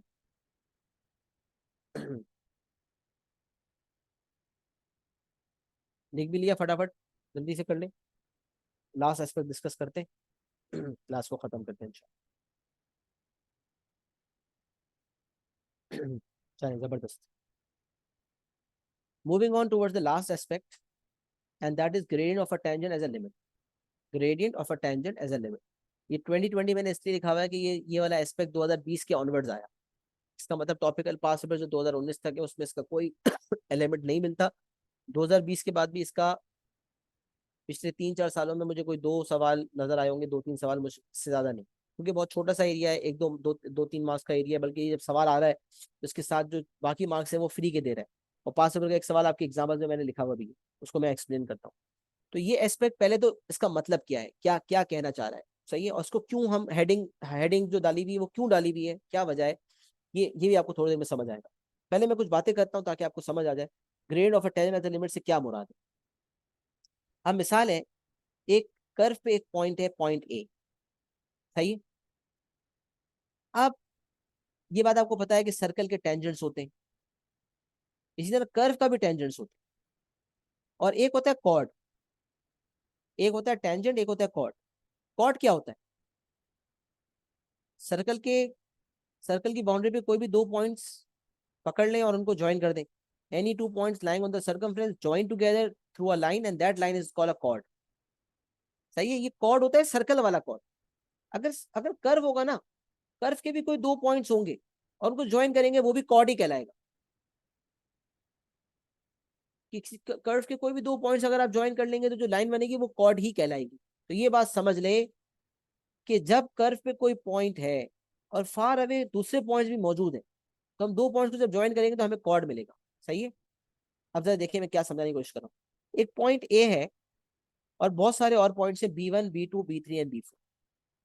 अब मैं क्या कर रहा हूँ, ए को मैंने B1 से ए को मैंने B1 से ज्वाइन किया। पहले सुनेंगे समझेंगे, इंशाल्लाह समझ आ जाएगा। ए को मैंने B1 से ज्वाइन किया तो मुझे कॉर्ड 1 मिल गया, कॉर्ड 1। ए को B2 से ज्वाइन किया तो कॉर्ड 2 का ग्रेड आ जाएगा, अगर मैं ग्रेड निकाल लूँ तो। ए को B3 से ज्वाइन करूंगा तो कॉर्ड 3 का ग्रेड आ जाएगा। ए को B4 से ज्वाइन करूंगा तो कॉर्ड 4 का ग्रेड आ जाएगा।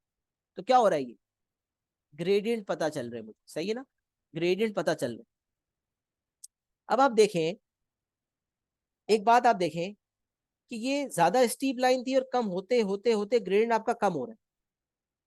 अब मैं आपसे पूछूं, इन तमाम पॉइंट्स में से वो कौन सा पॉइंट है जिसका ग्रेडियंट टेंजेंट एट ए के ग्रेडियंट से करीब तर होगा। मतलब एक है ए पॉइंट जिसकी हम बात कर रहे हैं रेफरेंस, उस पॉइंट ए पे हमने टेंजेंट बना लिया, उस पॉइंट ए पे हमने टेंजेंट बना लिया, तो टेंजेंट का यकीनन एक ग्रेडियंट होगा। फिर मैंने ए को B1 से ज्वाइन किया, B2 से ज्वाइन किया, B3 से ज्वाइन किया, B4 से ज्वाइन किया, इन चारों लाइंस के भी ग्रेडियंट होंगे। तो ये एक दो तीन चार, एक दो तीन चार, फोर लाइंस, फोर कॉर्ड्स हैं। इन फोर कॉर्ड्स में से सबसे ज्यादा नजदीक ग्रेडियंट, मतलब इन चार कॉर्ड में से कौन सा कॉर्ड ऐसा होगा जिसका ग्रेडियंट टेंजेंट एट ए के ग्रेडियंट से बहुत करीब है। हाँ भाई, वेरी गुड, शाबाश, very good Isa Hasan for the for सबकत ले जाने के लिए, वेरी गुड, सही है। You were the first one to respond, तो B4, यस वेरी गुड। तो पता चला जो पॉइंट जितना करीब होगा, अब मैं और करीब आ जाता हूँ, B5 मार्क कर लेता हूँ, फिर मैं और करीब आ जाता हूँ, B6 मार्क कर लेता हूँ।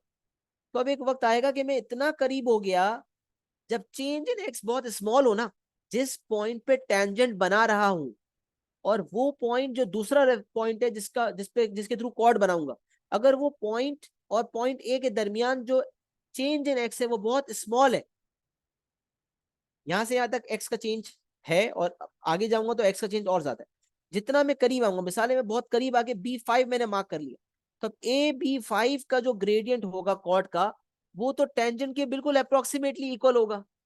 तो याद रखिए, when change in x approaches zero, the gradient of the chord, gradient of chord approaches the gradient of tangent when the change in x tends to zero। ये जो एरो है ना, ये इसको अल्फाज में लिखेंगे अप्रोचेस या टेंड्स टू, ये अंग्रेजी में एरो अगर है, मैथमेटिकल सिंबल एरो इंडिकेट कर रहा है कि अगर चेंज इन एक्स जीरो को अप्रोच कर जाए, मतलब जीरो होगा तो फिर तो पॉइंट ए पे ही आ जाएंगे, लेकिन अप्रोचिंग जीरो का मतलब very near two point A, हम ए के बहुत करीब तर आ जाए, such that the change in x is very small. तो फिर हम देखेंगे कि ग्रेडियंट ऑफ कॉर्ड जो है, जब चेंज इन एक्स जीरो को अप्रोच करेगा तो ग्रेडियंट ऑफ कॉर्ड जो है वो ग्रेडियंट ऑफ टेंजेंट को अप्रोच करेगा। तो इसका मतलब अगर अगर तो ये कर्व है जिसके अंदर ग्रेडियंट्स कम हो रहे हैं, कम होते होते कितना कम होगा भाई, कितना कम होगा ग्रेडियंट, टेंजेंट की ग्रेडियंट से कम तो नहीं हो सकता, लिहाजा gradient of tangent is a limit, lower limit है, यहाँ पर लोअर लिमिट है। कभी ऐसा भी हो सकता है कि बढ़ते बढ़ते बढ़ते बढ़ते एक मैक्सिमम तक पहुंच जाए, वो जो मैक्सिमम होगा वो ग्रेडियंट ऑफ टेंजेंट होगा। तो बॉटम लाइन है कि ग्रेडियंट ऑफ टेंजेंट जो होगा वो या तो मिनिमम लिमिट सेट करेगा या मैक्सिमम लिमिट सेट करेगा, लेकिन लिमिट सेट करेगा। तो gradient of a tangent is a limit to the gradient of the chords as the value of x approaches, as the change in x approaches zero। जब x change in x बहुत कम हो जाता है, मतलब वो point जो है वो a के बहुत करीब हो जाता है, लिहाजा जो ग्रेडियंट ऑफ कॉर्ड है वो अप्रोच कर जाता है ग्रेडियंट ऑफ टेंजेंट। तो gradient of tangent is known as the gradient of tangent is a limit to the gradient of the chords।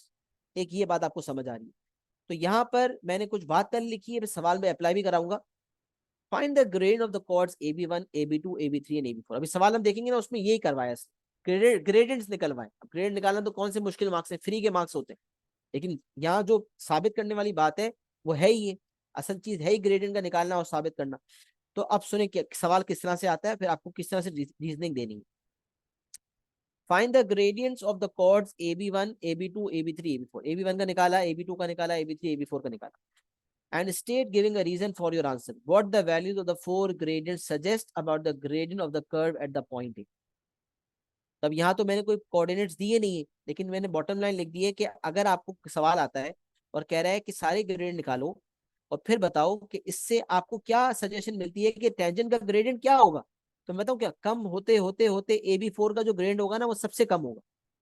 तो AB4 के ग्रेडियंट को आप कम करके अगर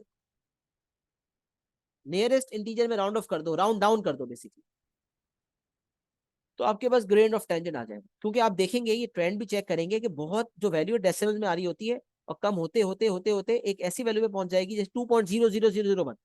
तो आप समझ जाएंगे कि जब कॉर्ड AB4 का ग्रेडियंट 2.00001 है या 2.00001 है, तो ग्रेडियंट एट ए क्या होगा, 2 होगा। तो आप दोगे ग्रेडियंट ऑफ टेंजेंट इज 2। तो यहाँ पर the suggestion that you will give is the gradient of the curve at the point A is 2।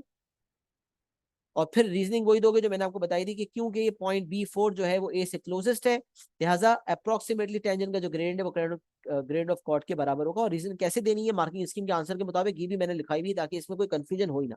बाकी ओन वर्ड्स चलते, कॉन्सेप्ट चलता है जो मैंने आपको बताया, बट और स्पेसिफिक होने के लिए मैंने कुछ रीजनिंग यहाँ मार्किंग स्कीम से लिखी थी। तो नोट आप देख लें, सवाल तो है लेकिन इसका जवाब भी यही दिया हुआ।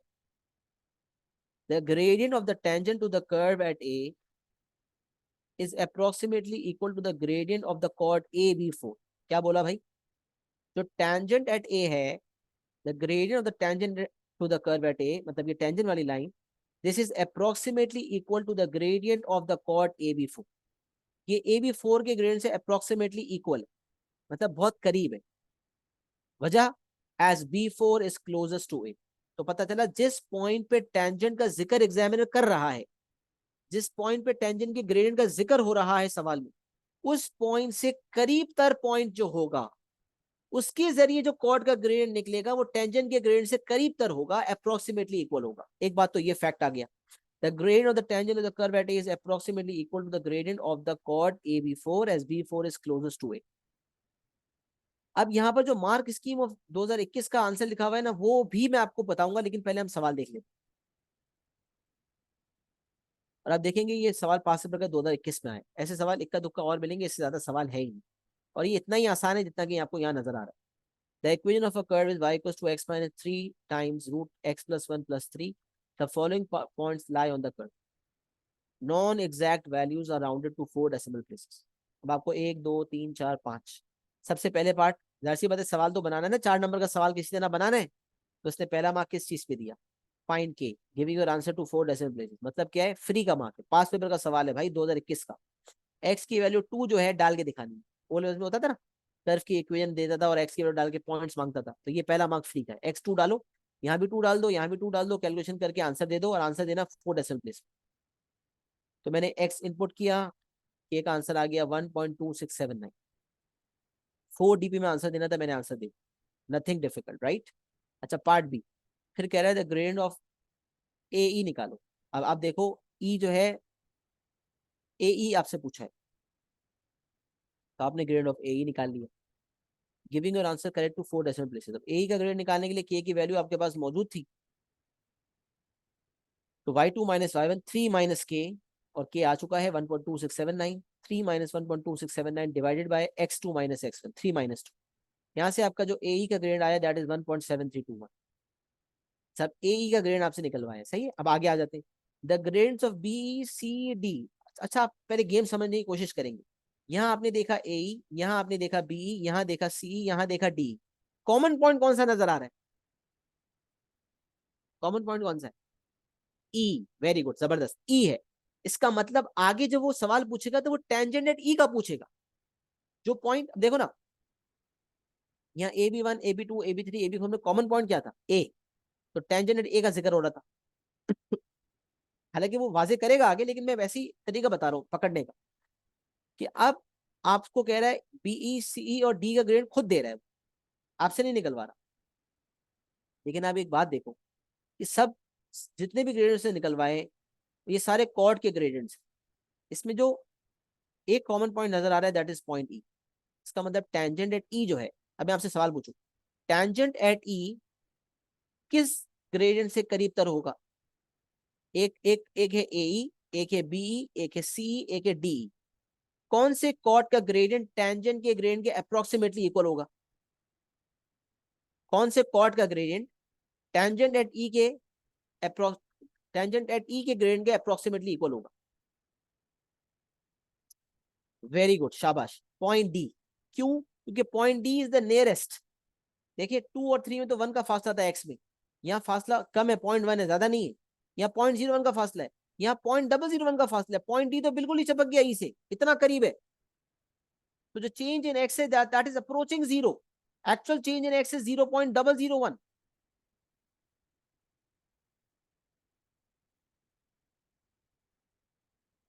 तो आप सोचें कि कितना कम चेंज इन एक्स के दरमियान। इसका मतलब जो ईडी, जो डीई कॉर्ड का ग्रेड होगा, जो डीई कॉर्ड का ग्रेड होगा वो टेंजेंट एट ई के ग्रेड के बहुत करीब होगा। तो यही सवाल पूछा इसने। State giving a reason for your answer what the values of the four gradient suggest about the gradient of the curve at the point E. क्या लगता है ये पॉइंट ई पे जो ग्रेडियंट होगा, मतलब पॉइंट ई पे जो टेंजेंट होगा, टेंजेंट का जिक्र नहीं है, but gradient of the curve means the gradient of the tangent, right? तो gradient of the curve at point E means the gradient of tangent to the curve at point. तो what the values of the four gradients, state भी करना है और reason भी देना है।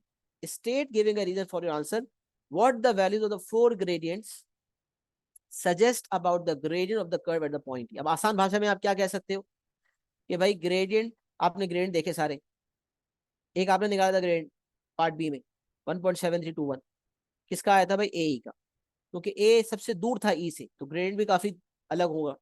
अब आपने बीई का ग्रेड निकाला, दिया हुआ यहाँ पर 1.9748, फिर आप सीई पे आए तो वो और करीब हो गया, डीई का निकाला तो 1.99 1.997। तो नेचर को समझ आ रहा है कि डेसिमल प्लेसेस बढ़ते चले जा रहे, बल्कि वैल्यू जो है वो बढ़ती चली जा रही है, बट टू को अप्रोच नहीं कर पा रही। टू को अप्रोच नहीं कर पा रही, वजह क्या है?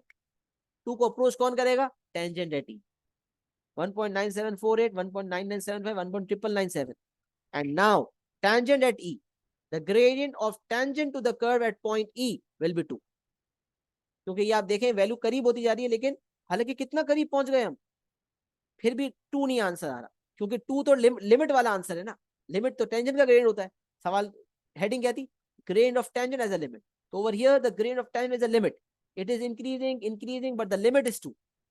सम टू इन्फिनिटी पढ़ते थे जीपी के अंदर, limit sum to infinity was the limit. Terms add करते चले जाओ, वो सम कभी अप्रोच नहीं होता, तो वो लिमिट है। तो यहाँ जो लिमिट है वो 2 है, इसीलिए इससे करीब होते जा रहे हैं, लेकिन 2 आंसर नहीं आ रहा। तो कह रहा है state giving a reason for your answer what the values of four gradients suggest about the gradient of the curve at E. You will say the gradient of the curve at E, the gradient of the curve at E is 2 because the point E, because the point D is the closest, and the gradient of point D is 1.997, which is very near to which is basically the tangent is the gradient of tangent to E is approximately equal to the gradient of the chord D। ये आसान भाषा में अपने लफ्जों में भी समझा सकते हो, बट मैंने यहाँ जान करके मार्किंग स्कीम का आंसर लिखा ताकि आपको बहुत स्पेसिफिक बता सकूं मार्किंग स्कीम का आंसर किया था। इसमें मैंने एडिटिंग की है। मतलब ये ए की जगह ई आएगा इस सवाल के हिसाब से। पहले मैंने जनरल रीजन लिखा था the grade of the curve at A is dash because the grade at A. तो ये स्पेसिफिक, ज्यादा स्पेसिफिक हो गया जब सवाल किया मैंने, तो अब मैं इसको सवाल के हिसाब से ही समझाता हूँ, क्योंकि सवाल हमने पूरा डील कर लिया। तो पार्ट सी का अगर आप आंसर देखते हैं, द ग्रेड सबसे पहले पूछा गया था, सजेशन मांगी थी about the grade of the curve at E. You will say the gradient of the curve eight point E is 2। एक नंबर मिल गया आपको उसका, सही है, क्योंकि आपने ये बताया। The gradient of the curve at E is 2. Why? Because the gradient at E is the limit of the gradients of the chords as the x value approaches, as the x value approaches 3। अच्छा, as the change in x approaches 0 भी हो सकता है, लेकिन यहाँ क्या लिखा हुआ है? as the x value approaches 3। मतलब क्या है? देखिए 2 और x की वैल्यू, पॉइंट E जो है उसके x की वैल्यू 3 थी, तो 2 और 3 में फासला था, 2.9 और 3 में फासला कम हो गया, तो x की वैल्यू आप देखें ये अप्रोच कर रही है 3 को। तो as the x value approaches 3, या as the change in x approaches zero, एक ही बात है। जब हम ई के करीब आते जा रहे होंगे तो चेंज इन एक्स क्या हो रहा होगा, जीरो को अप्रोच कर रहा होगा। तो as the change in x approaches zero, the gradient approaches to, the gradient of the curve becomes to, क्योंकि यहाँ पर 1.999997 की जो लिमिट अल्टीमेटली आ रही है वो 2 आएगी, जाहिर सी बात। 2 से ऊपर मामला नहीं जा रहा, क्योंकि देखो ना मेरी कोशिश कितनी थी, मैं 3 के करीब होने की मैंने क्या कोशिश की, 2.9, मैंने कहा यार अभी भी मसला देख और करीब आते हैं, 2.99, 2.999, अच्छा 2.49 कर दो, 2.59 कर दो, 6.9 बना कर दो, 7.9 बना दो, आप देखोगे आपका आंसर 1.9999 समथिंग आ रहा होगा, 2 नहीं आ रहा होगा, क्योंकि 2 जो है वो तो लिमिट वाला ग्रेडियंट है ना, टेंजेंट का gradient, tangent the gradient of tangent is the limit, the gradient of the curve at E is 2 because the gradient at E is the limit of the gradient of the chords as the x value approaches 3. What is 3? This is the x coordinate of point E. So as the x values approaches 3, then we see that the gradient of the tangent at E becomes the limit of the gradient of the chords, right? तो ये बात इससे limit वाली बात marking scheme में लिखी हुई है, the gradient of the curve at E is 2, ये तो आप बता सकते थे, रीजन क्या है, because the gradient at E, because the gradient of the tangent at E, या because the gradient to the curve at E, gradient of the curve at E is the limit of the gradients of the chords as the x value approaches 3 and this x value is the x coordinate of 3. अब मैंने यहाँ लिखा क्यों है model answer कि भाई यही answer अपने जहन में बिल्कुल अच्छी तरह बिठा ले, कॉन्सेप्ट तो मैंने डाल दिया है, लेकिन एक अल्फाज मार्किंग स्कीम वाले होते हैं, एग्जामिनर ज्यादा खुश होता है। तो ये कॉन्सेप्ट जो मैंने समझाने की कोशिश की, लास्ट एस्पेक्ट था, इसके बाद ये सवाल मुकम्मल हो गया। और ये जो मेंस्ट्रुएशन के फॉर्मुलाज मैंने दिए हुए हैं, ये इसलिए दिए हुए हैं कि भाई ये फॉर्मुलाज फॉर्मूला शीट में तो आपको पता है स्फेयर के, पिरामिड के दिए होते हैं, लेकिन क्यूबॉइड याद होने चाहिए आपको, ये फॉर्मूला शीट में नहीं है। इसी तरह सिलेंडर जो है वो भी याद होने चाहिए, फॉर्मूला शीट में नहीं है। और प्रिज्म भी फॉर्मूला शीट में नहीं है, उन्होंने प्रिज्म को भी ऐड कर दिया है यहाँ पर, प्रिज्म कि प्रिज्म का जो सरफेस एरिया होता है perimeter of base into height plus 2 times base area होता है, वॉल्यूम का फॉर्मूला होता है बेस एरिया इनटू हाइट। इन्हीं फॉर्मुलाज के बेसिस पर सिलेंडर के फॉर्मुलाज भी बनाए गए हैं, क्योंकि सिलेंडर भी एक प्रिज्म ही होता है। और क्यूब और क्यूबर्ड की भी इसी बेसिस बनाए गए, क्योंकि क्यूब और क्यूबर्ड भी प्रिज्म्स होते हैं। सही है, तो ये इसका स्क्रीनशॉट भी ले लें। अगर बस प्रिज्म का फॉर्मूला मैंने ऐड किया, उसमें और कोई नए कमाल नहीं है। बाकी मुझे बता देंगे जो लास्ट एस्पेक्ट था जो 2020 से ऐड हुआ है, ग्रेड ऑफ टेंजेंट लिमिट, क्या हम सबको ये समझ आ गई? जल्दी से एक्नॉलेज में नमाज का टाइम जा रहा है, ताकि फिर मैं क्लास को एंड कर दूं इंशाल्लाह। पासवर्ड के सवाल एलएमएस पे इंशाल्लाह अपलोड करके आपको टास्क असाइन करता हूँ, पासवर्ड की फाइल भी अपलोड करता हूँ आज इंशाल्लाह रात तक, डे एंड तक, ताकि आप लोग नेक्स्ट क्लास से पहले सवाल करके ला सके इंशाल्लाह। सही है, चले इंशाल्लाह, उम्मीद है आप लोगों को सारे कॉन्सेप्ट्स क्लियर हो गए होंगे, मैंने अपना बेस्ट दिया, समझा दिया इंशाल्लाह। Let's hope for the best. पूरा डिफरेंशिएशन रिवाइज कीजिएगा, उसके बाद डिफरेंशिएशन के सवाल पे पूछ जाइएगा इंशाल्लाह। आप देखेंगे इंशाल्लाह सवाल आपके कदमों में होंगे और आप कर सकेंगे। दुआ में मुझे खास याद रखिएगा। अस्सलाम वालेकुम व रहमतुल्लाहि व बरकातहू।